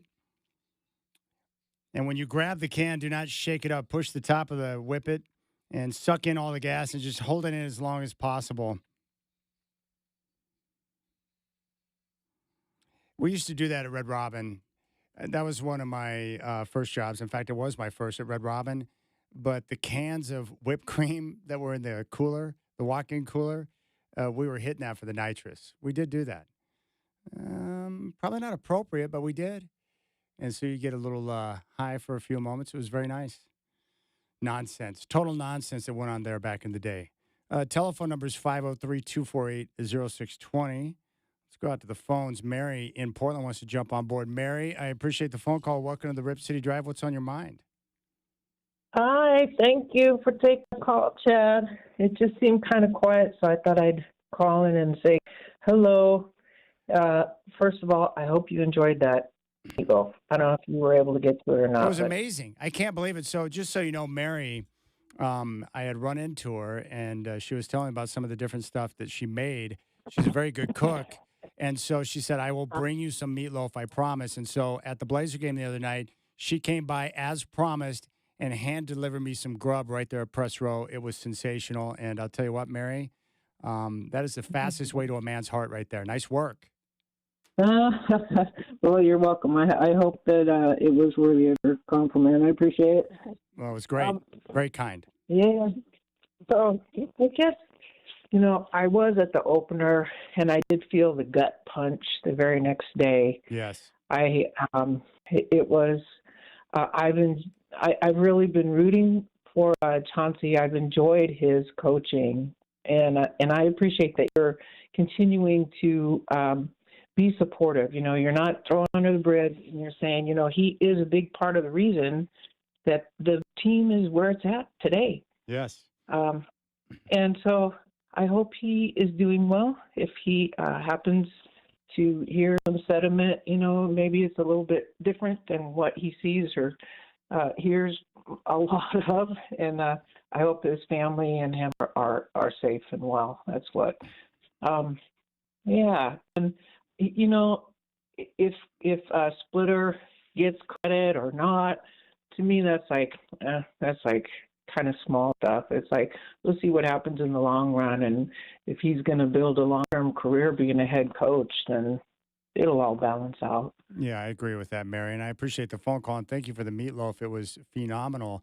But she's right. Tiago Splitter, he's getting an opportunity to coach and showcase what he can do. And if he does a good job, he's going to create opportunities for himself. I'm pulling for him. Like, I'm a big fan. I want to see him do extremely well. And with Chauncey Billups, we got to let the case play out. I'm a big believer in innocent until proven guilty.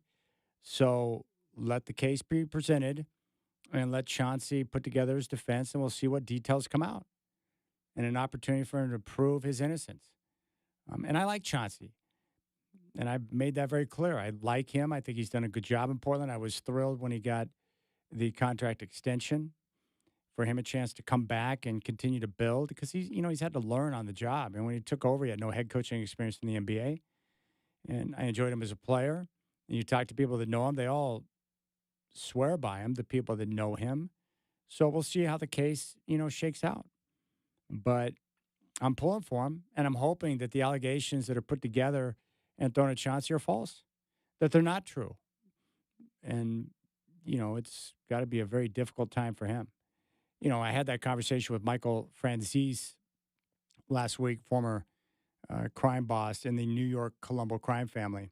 And I think the biggest question that's come up, ever since the news of the arrest came down for him and Terry Rozier and everyone else involved, I think the hardest thing for people to comprehend, people like you and I, like, why would someone who appears to have everything risk it all for something like that? And the biggest thing that Franzese said was, athletes, when it comes to gambling, you can get yourself into trouble because they do make more money, but they're also, because of their competitive desires, they gamble more. And so just like anyone else, you can get yourself into trouble real quick.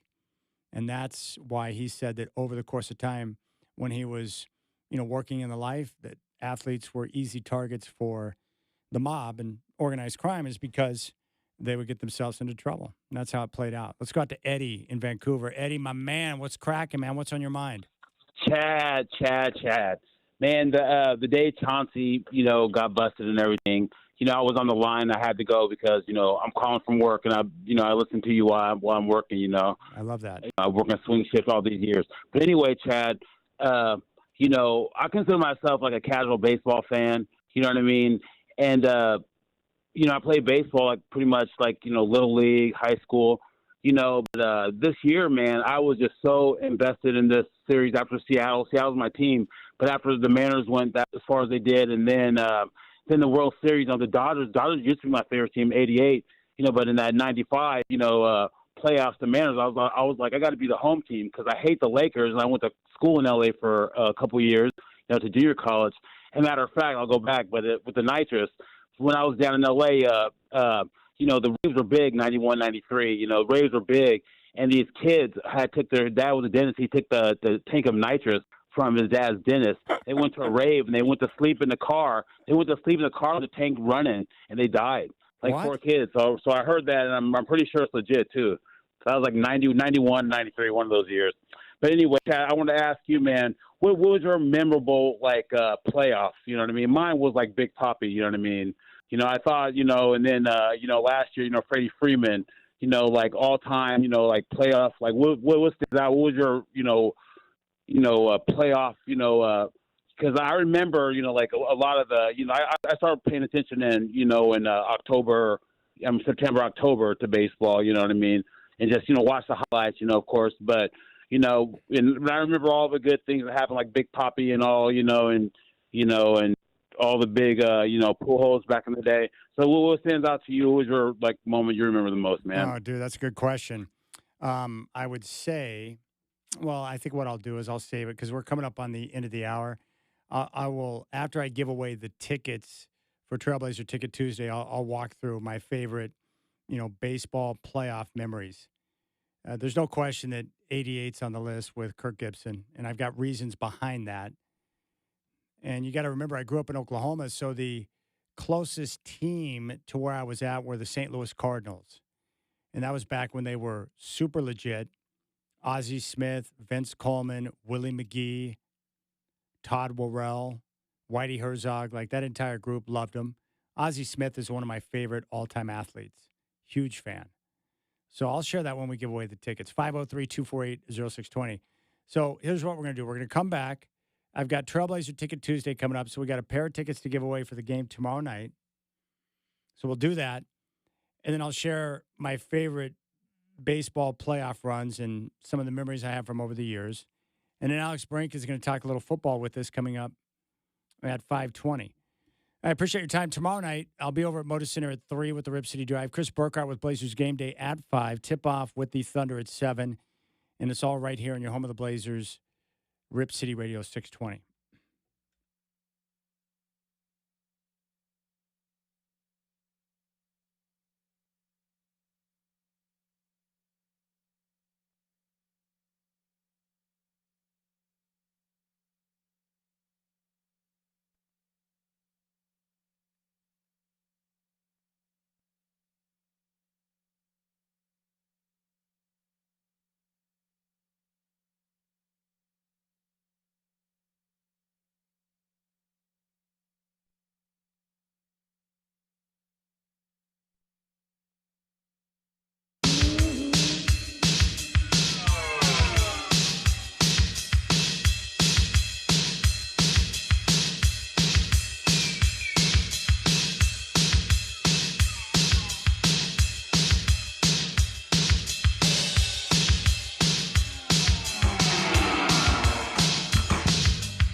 All right, what's going on, my friends? It's now 5 o'clock. The Trailblazers, 4-3 after last night's loss to the Lakers. They're going to host the Oklahoma City Thunder tomorrow at Moda Center. Tip-off will be at 7. I'll be live with the Rip City Drive at 3. Chris Burkhardt will have Blazers game day at 5. And it's all right here in your home of the Blazers, 620 Rip City Radio. Don't forget, each and every Trailblazer game streams live on our free iHeartRadio app. From the NFL trade deadline, the Chargers acquired some help at tackle with Trevor Penning, getting him from the Saints, with both Slater and Joel out for the remainder of the year. The Cowboys acquired 2 defenders, one in the line and Quentin Williams from the Jets. They got linebacker Logan Wilson from the Bengals. And the Seahawks, looking to make a move, one of the best teams in football, added a wide receiver, acquiring Rashid Shaheed from the Saints for a couple of picks in the 4th and 5th round in 2026.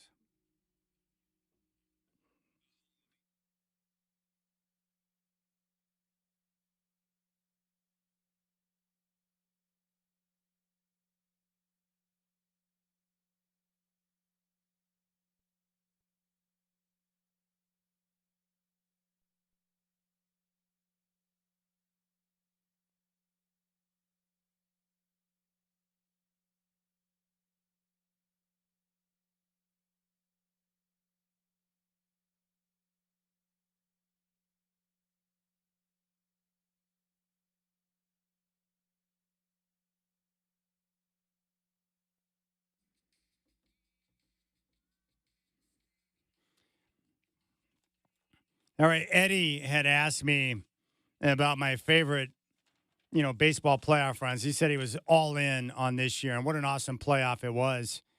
The Mariners and Blue Jays 7-game classic in the American League Championship Series was terrific. And the World Series, especially with Game 7, just off the chain. But for me, I grew up in Tulsa, just outside of Tulsa, in a small town called Manford. And, I grew up playing baseball like everybody else. But there were no pro teams in Tulsa. The closest team that mattered were the St. Louis Cardinals. And I had a couple of, uncles, and there was a pastor at the church I went to, big St. Louis Cardinal fans. And so I kind of got drawn into that at a young age. And they had some great players. Ozzie Smith, one of the greatest shortstops all time, and a terrific human being. Huge fan. He was so much fun to watch and so good. But they had other players too, Willie McGee and Jack Clark, Vince Evans. Whitey Herzog was a great manager. They, really played the National League game, and they get on the bases and run and would try to manufacture runs. They had a good closer in Todd Worrell. I really love that team. And they won a title in 82. They got robbed in the World Series in 85 when they played the Royals because of a bad call. But the 87 Cardinals were one of my favorites. They had a great playoff run, had a 7-game series against the San Francisco Giants in 87 when they had guys like Will Clark and Candy Maldonado. But the Cardinals were able to get through that series and move on to the World Series. And they broke my heart because they got beat by the Minnesota Twins in 7 games. The home team won each game. Minnesota had home field. They won 4 at home. The Cardinals won the middle 3, and the Twins got the championship 4-3. The 88 Dodgers. And keep in mind, the Dodgers went a long time in between championships, but the 88 Dodgers were a great story. And they had one of the all-time great pitchers who had one of the all-time great years in Oral Hershiser, who was unhittable. And I remember my teacher, who I'm still friends with today and communicate with. His name was Bob Kink, Mr. Kink. He was my homeroom teacher. And one of the coolest teachers I've ever had in my life. Just a terrific human being, but a big sports fan. And he was a Dodger fan. So we got to live vicariously through him throughout that entire run in the postseason and to the championship over the Oakland A's. So it was fun to see his reaction. But, of course, the Kirk Gibson home run, in my lifetime, it's the greatest home run I've ever seen in baseball. 2 outs, bottom of the 9th, and he's up against the best closer in baseball, Dennis Eckersley. And Kirk Gibson, who could barely walk up to the plate because he was injured, somehow found a way to hit a home run. That's the most dramatic home run I have ever seen. I think it's the most dramatic in baseball history because of the circumstances, what was at stake, and the fact that Gibby was not 100% nowhere close, and he was taking on frickin' Eckersley. So that whole story, that was great. The 88 Dodgers, so much fun watching that. Now, one of my favorite baseball teams ever is the 91 Atlanta Braves. They had cool dudes. Ronnie Gant, Terry Pendleton, John Smoltz, Steve Avery, great pitchers, and one of the coolest guys ever, David Justice. And that team got through Pittsburgh, got to the World Series, and one of the all-time great World Series, Minnesota and Atlanta. And the Twins did it again, just like they did to my Cards in 87. They won the series in 7 games, 4-3. That was a classic World Series. But that Braves team was super cool. And Dave Justice was cool.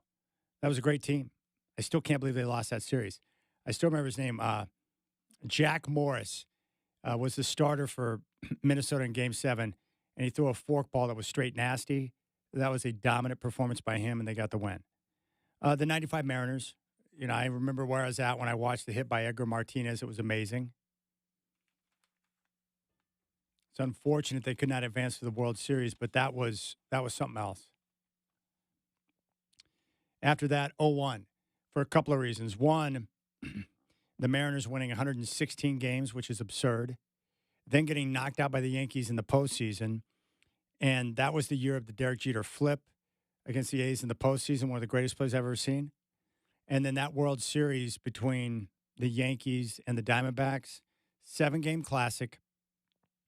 And I'll never forget it because it happened, that series, right after 9/11.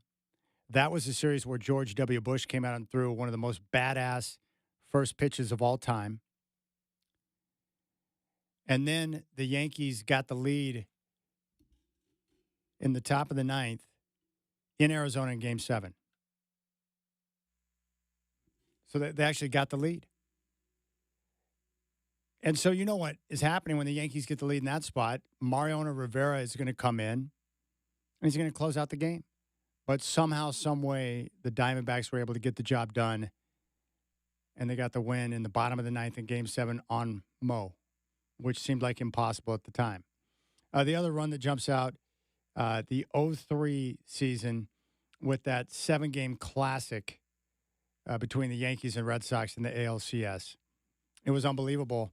And it was Game 7 where the Red Sox had the lead. They looked like they were going to get over.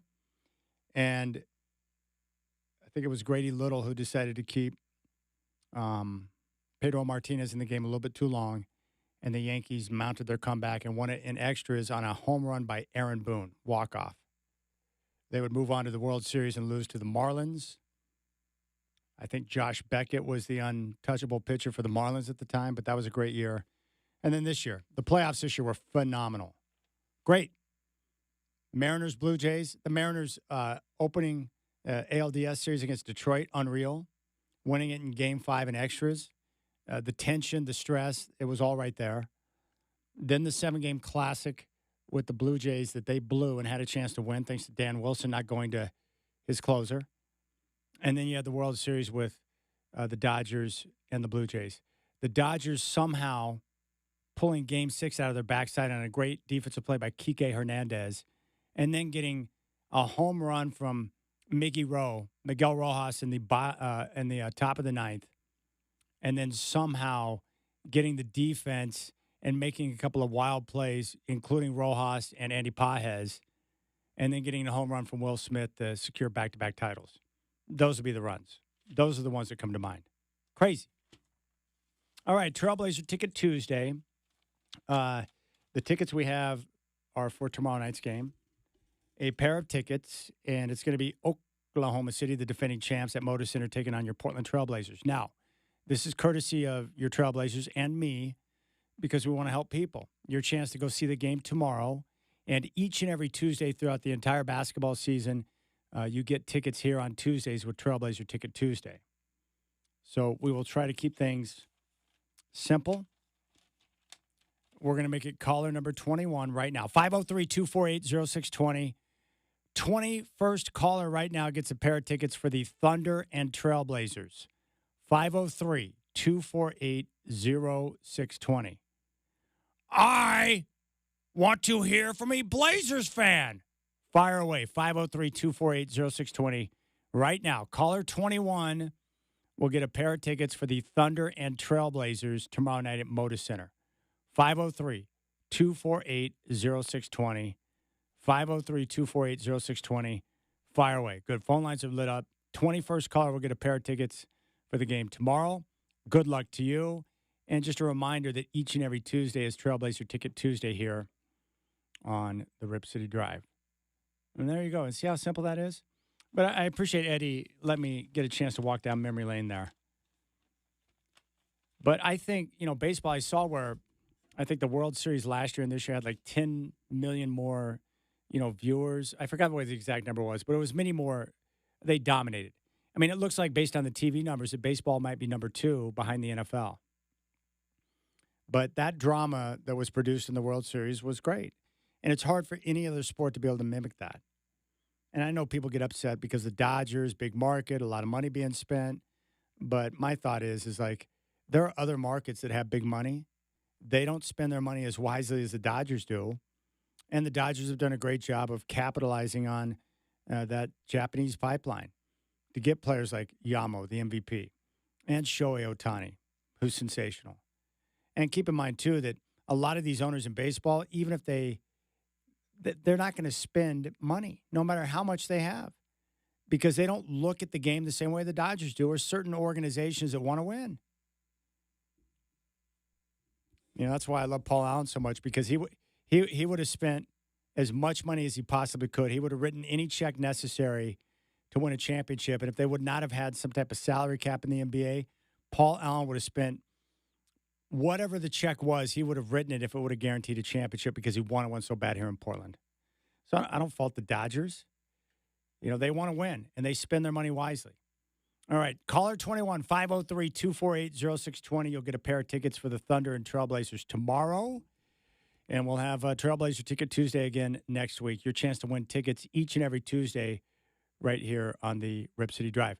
Now, Alex Brink is going to join me next, and we'll get his take on a variety of different things, including the Beavers and Cougs. He was down at that game calling it. Some insight on Coach Akey, and then we'll talk some quarterback. Sam Darnold, get his take on what he's seeing there. What about Kyle Shanahan, the magic he's doing once again with Mac Jones? Alex Brink is coming up next. Tomorrow the game will tip off at 7, and it's all right here on your home of the Blazers, Rip City Radio 620.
All right, Rip City Drive, always a pleasure to get a chance to talk to our college football and NFL insider, Alex Brink, former Washington State Cougar, and is with E4 Sports. And, Alex, it was pretty awesome. I talked to Oregon State interim coach Rob Akey yesterday, and I told him that you and I were friends and we speak often.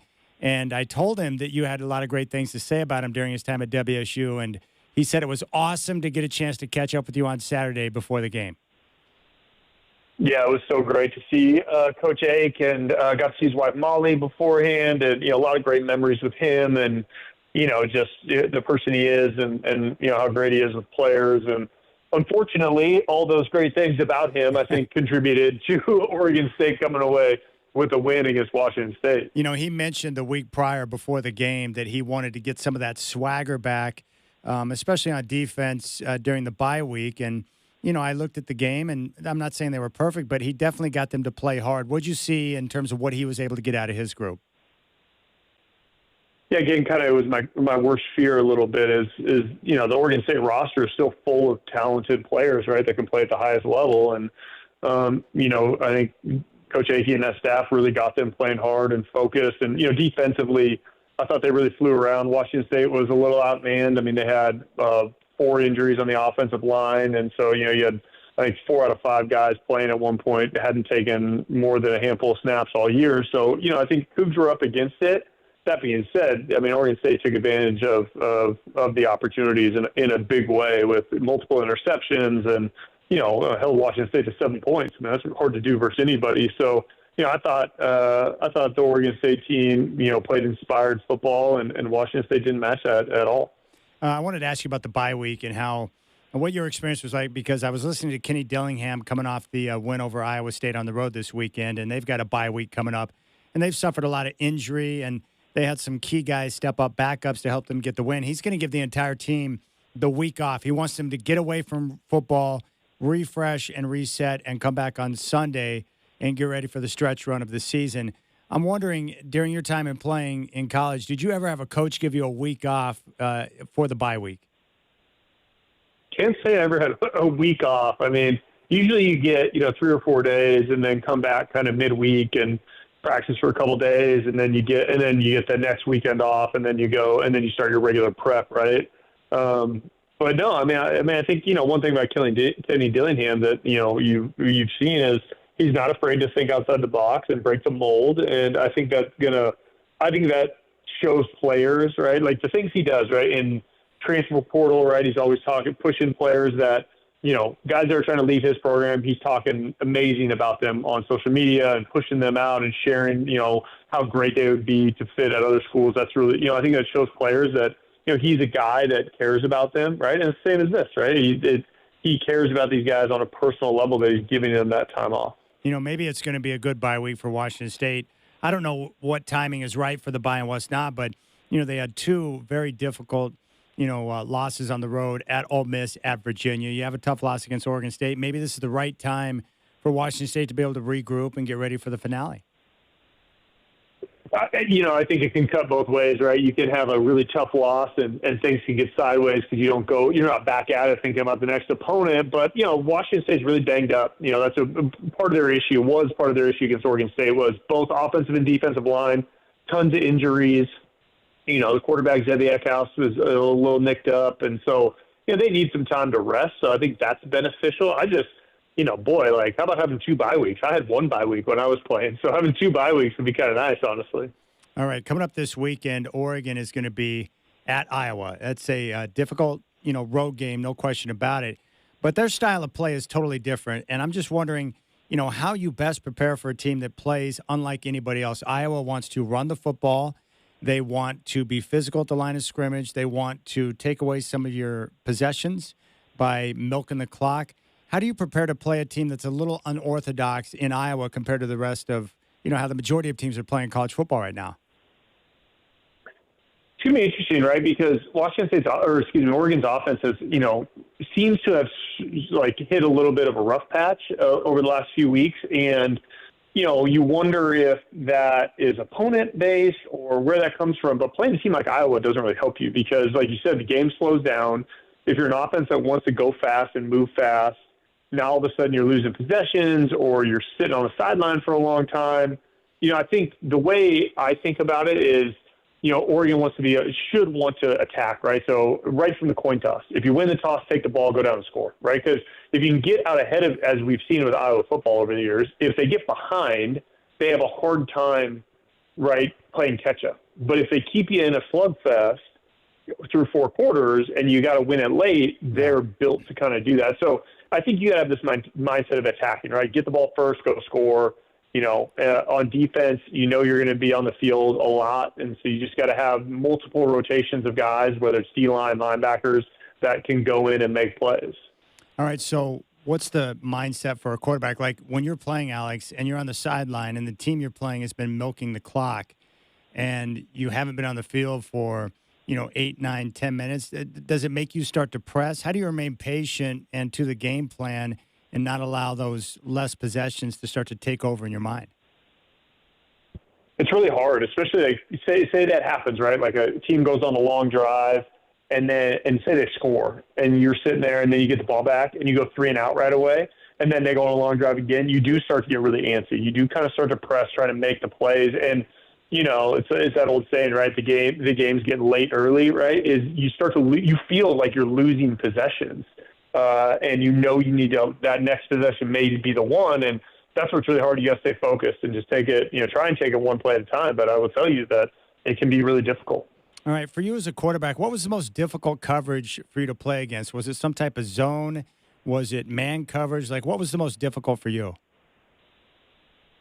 Well, the coverage that I struggled with the most is the coverage that, people are playing on even more so these days. It wasn't quite as common back when I was playing, but you see a lot more. It's something called 3 cloud or 3 weak. And so basically it's a cover 3 variation, but the wide side of the field, they have a corner, like a cloud, what we call a cloud corner. So a corner that's up tight, kind of in the flat area. Yeah. And the reason teams do that is, they're they expect you maybe to be using the wide side of the field to execute throws. So they're adding guys to that side. And then they're saying maybe into the boundary you're not going to throw as much or there's not as much space so they can guard it with 1 or 2 guys. I always found that was a really hard coverage because the safeties and the corners kind of rotate to the field. The passing lanes are a little bit different. And you can play it on any down, right? There's some long down coverages where it's like 3rd and 12. It's just hard to throw regardless. But like this, people can play 3 cloud or 3 weak kind of anytime. Did you prefer playing against man? What was the easiest for you to work with?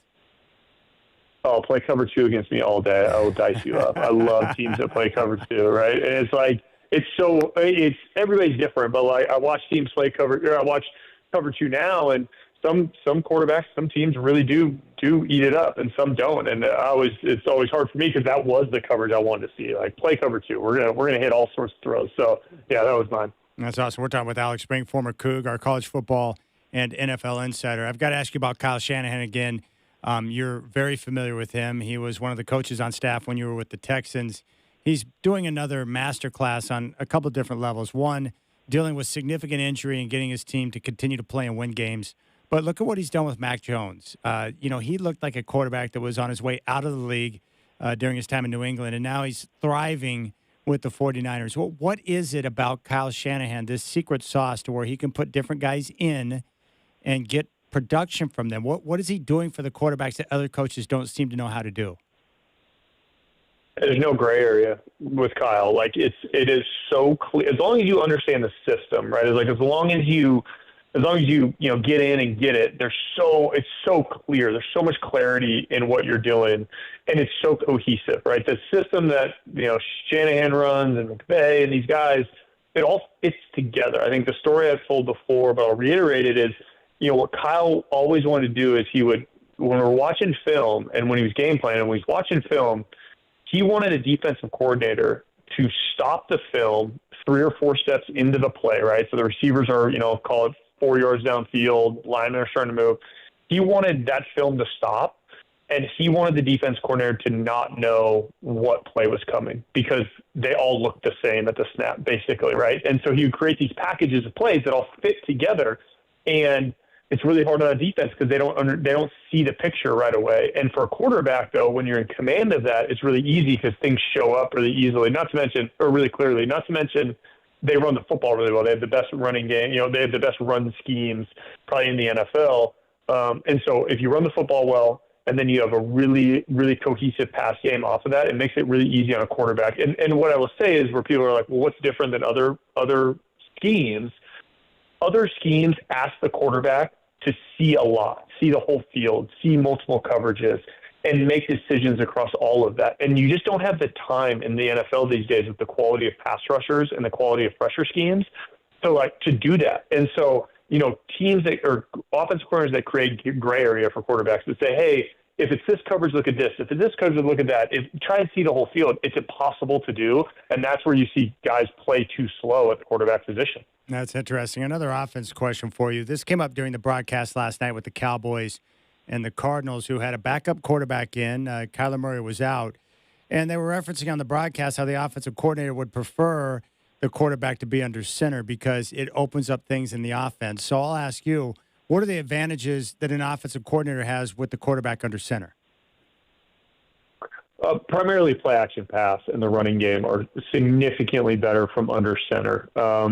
Again, that's kind of why you're back to this Kyle Shanahan conversation, and like those schemes oftentimes wanted to be under center as well. They kind of seem to have brought back, right, kind of under center football, because when you run the football from under center, the quarterback can get to the mesh point and the back can do it a lot of different ways. When you're in shotgun, the back's either kind of offset one way or the other, and that can tip the defense. But when you're under center, the back's directly behind you, so you can do a lot of different things. That's why pistol was invented, but pistol never quite got to to what people wanted from under center. But then also, if you have a great running game from under center, your play action pass and your bootleg game is unbelievable because it's so much more visually to the defense, harder to recognize. Alex, I know you're familiar with Sam Darnold, and last year he was sensational throughout the season with Minnesota, and I think a lot of people wondered, was that a one-off, or will we see more of that moving forward? And I'm watching this game on Sunday night, and I look up and I'm like, wait a second, he's 13 of 13 right now with 4 touchdowns. Alex, he's playing terrific football again this year, this time with a different team. I'm impressed. What are you seeing from Darnold right now? I mean, I've been a Sam Darnold fan ever since he came out of college, even before that, right? We had him at Elite 11. Such a cool story. He was kind of multi-sport athlete. Nobody knew who he was, wasn't on the camp circuit, comes to a Elite 11 regional really late in the process, and we all see him and we're like, oh, that's a guy. He had no offers at the time, right? Ends up getting to the Elite 11 finals, and that's when his recruitment blew up. Ends up at USC, obviously, but he's always been that guy, Chad. And, it's such it's an indictment on the NFL that he goes to places like Carolina and the Jets, and, he is seemingly getting buried. And what you saw last year, that's the norm for Sam Darnold. That is not a one-year thing, and you're seeing it again this year because in Minnesota he's with Kevin O'Connell, who's fantastic. He's with Clint Kubiak in Seattle, who's fantastic, and it brings out the best in a player that is already an elite-level quarterback, in my opinion. So love seeing it. Happy for Sam. He deserves every bit of it. That's awesome. We're talking with Alex Brink. I wanted to ask you about a game situation that came up in the Jacksonville-Las Vegas Raider game on Sunday. It was a terrific game, especially in the second half, and I watched it, and they got into overtime. And, of course, there's only 10 minutes to play with in overtime. The Jags were able to go down and get a touchdown. They kicked the extra point. They got a 7-point lead. The Raiders go down, and they're able to score with under a minute remaining in overtime, and they make the decision to go for 2. They don't convert. Lockett was open, but the ball got tipped at the line of scrimmage, and they lose by 1. As a player, and I've never, played football before at a high level on a team, Alex, so would you prefer that your coach in that situation go for 2, or do you want them to play for the tie? How do you see that? Such a hard one. I mean, again, the idea of going for 2, I would probably want to go for 2. Part of the why coaches like going for 2 is that you have very specific plays for 2-point situations that oftentimes are your best, tight red zone plays. So you have a lot of confidence in those. And so I think in that sense, I would want that. Plus, there's so many variables in the NFL when it comes to overtime that I don't know. And you work that hard to get to that opportunity. That 2-point conversion from the 3-yard line or whatever it is probably a better opportunity to win a game than going to overtime. Yeah, I would agree. Now, did you ever have a game end in a tie? I did not. No. I would imagine. Have you talked to guys? Like, I can't imagine that being satisfying when you walk up the field and it's like, who won? Nobody. That's weird, right? It's like anti-American. Oh, yeah, I don't. I think, and now I could be totally wrong. I'm misremembering. I don't know that you could have a tie back when I was playing in the NFL. I think that wasn't that part of the new overtime. I don't know. I could be making that up, but again, no, but in college. What about in college? I can't do it. Yeah, no. No, can't do it in college. Can't do it in college. You got to finish the game. Back like when I was playing. Oh, that's right. Okay. All right. It was before your time when they used to have games end in ties, for crying out loud. Huh. Yeah. Wow. All right. Okay, Alex, you're doing some, great things at eForce, and you've got so many great things to talk about. Today, I want to ask you about the strength and performance conditioning. What are you guys offering, and what are you doing? Yeah, we do. Again, the core of what we do at eForce Sports. Outside of helping you become a better football, basketball, baseball, softball, soccer player, those sort of things. With skill training is our strength and conditioning programs, right? What we call performance training, and that it's in a gym setting, in a group setting, age appropriate strength and conditioning, speed and agility training, injury prevention. We have a staff of certified trainers that are all fantastic at what they do. We create customized plans for every athlete. This is, anywhere from age 8 to 18, male, female, any sport. We got 4 facilities.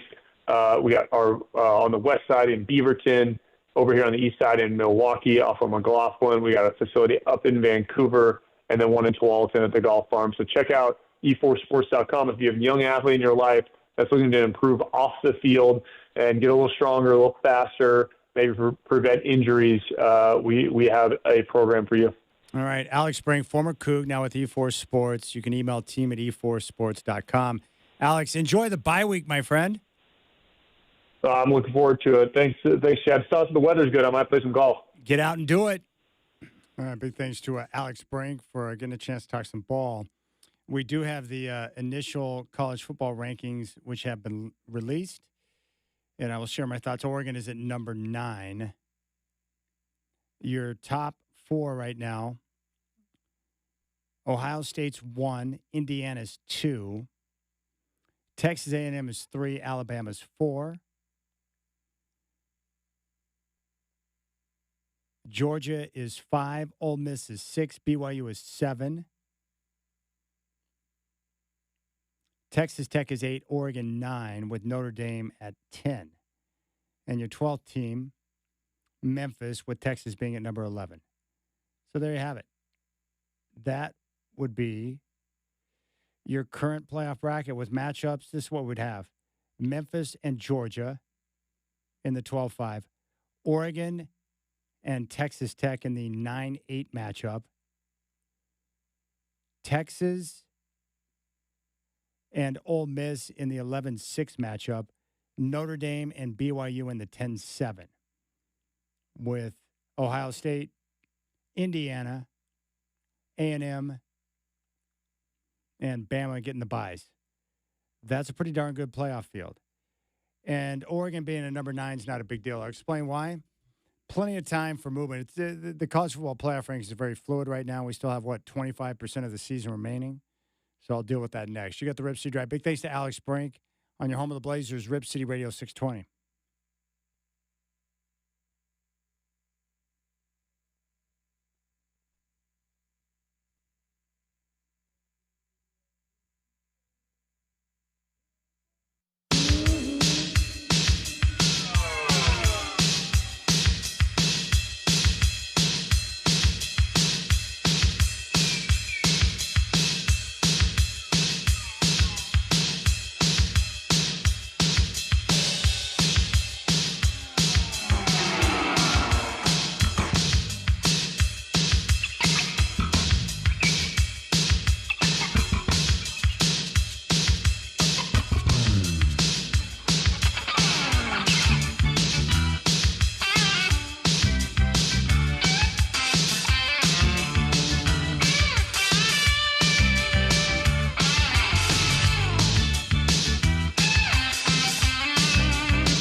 But I tell you what, I love the new day and age of college football with the expanded playoff.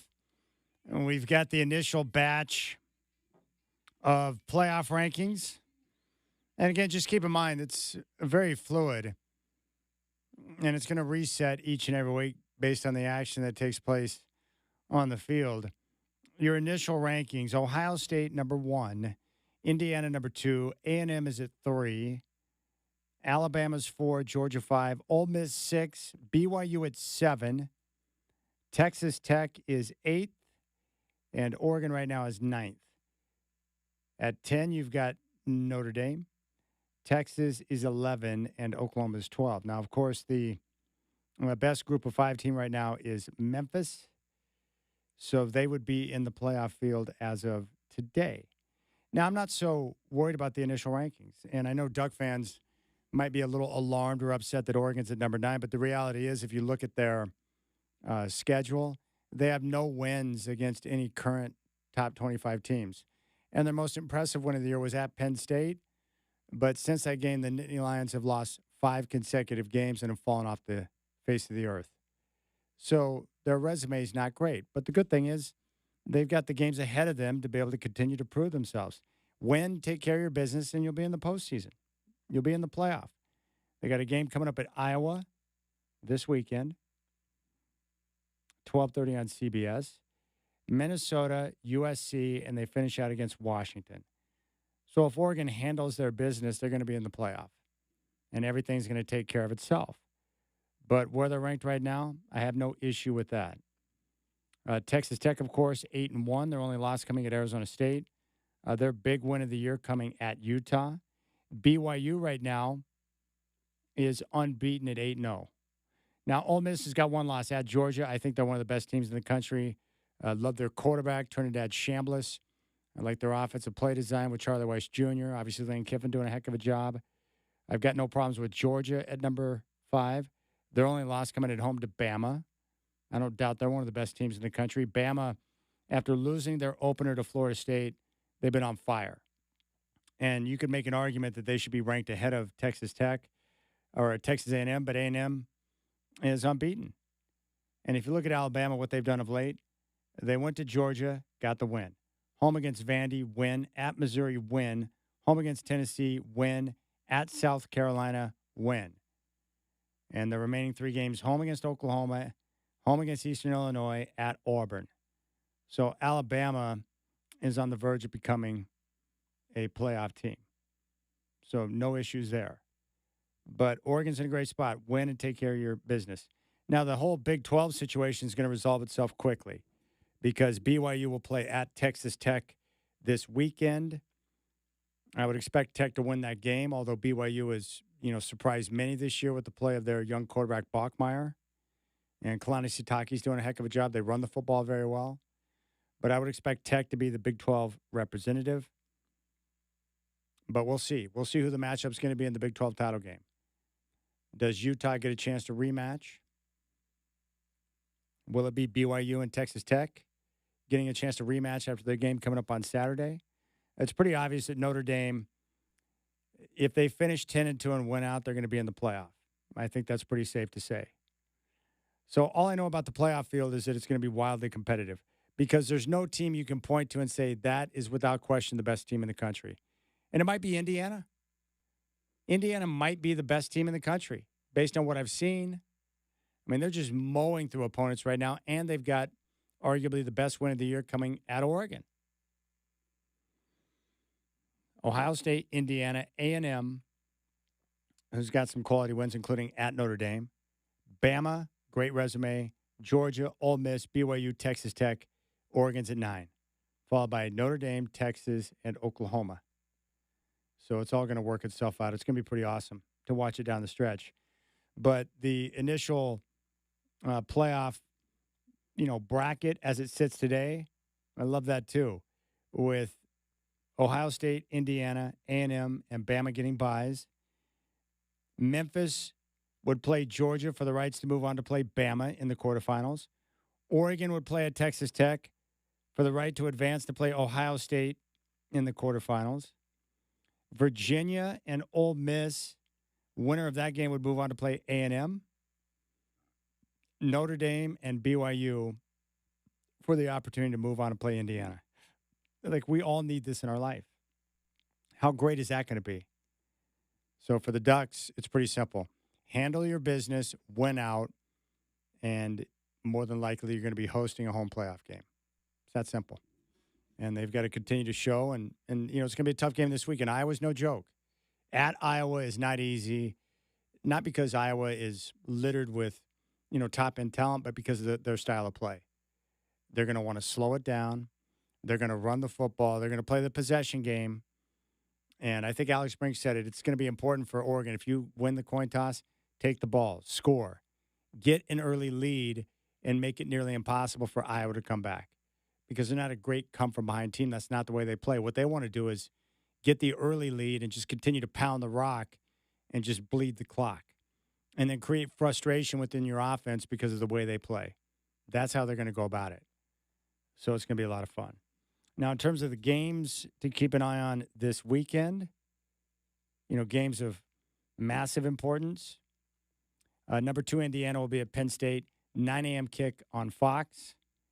Georgia at Mississippi State. Now, Mississippi State, only 5-4, but they have been competitive in the majority of their SEC games. They've been really good under Coach Levy this year. One of the biggest games, BYU at Texas Tech. Critical game in the Big 12, and Tech already with one conference loss. BYU is 5-0 in conference. Number 7 against number 8. That's going to be 9 o'clock on ABC. BYU at Texas Tech. Ohio State's at Purdue. Oregon, 12:30. CBS at Iowa. Number 9 against number 20. Miami's pretty much played their way out of it. LSU at Bama, 4:30 on ABC. And the Tigers right now a mess after firing their coach. And they sit at 5-3. All right, big thanks to our guest today, Alex Brink, Kerry Eggers for being in studio. Big thanks to Brenden Slaughter for engineering the program. Tomorrow, we'll kick off with the Rip City Drive live from Moda Center at 3. Dave Deckard's going to join me.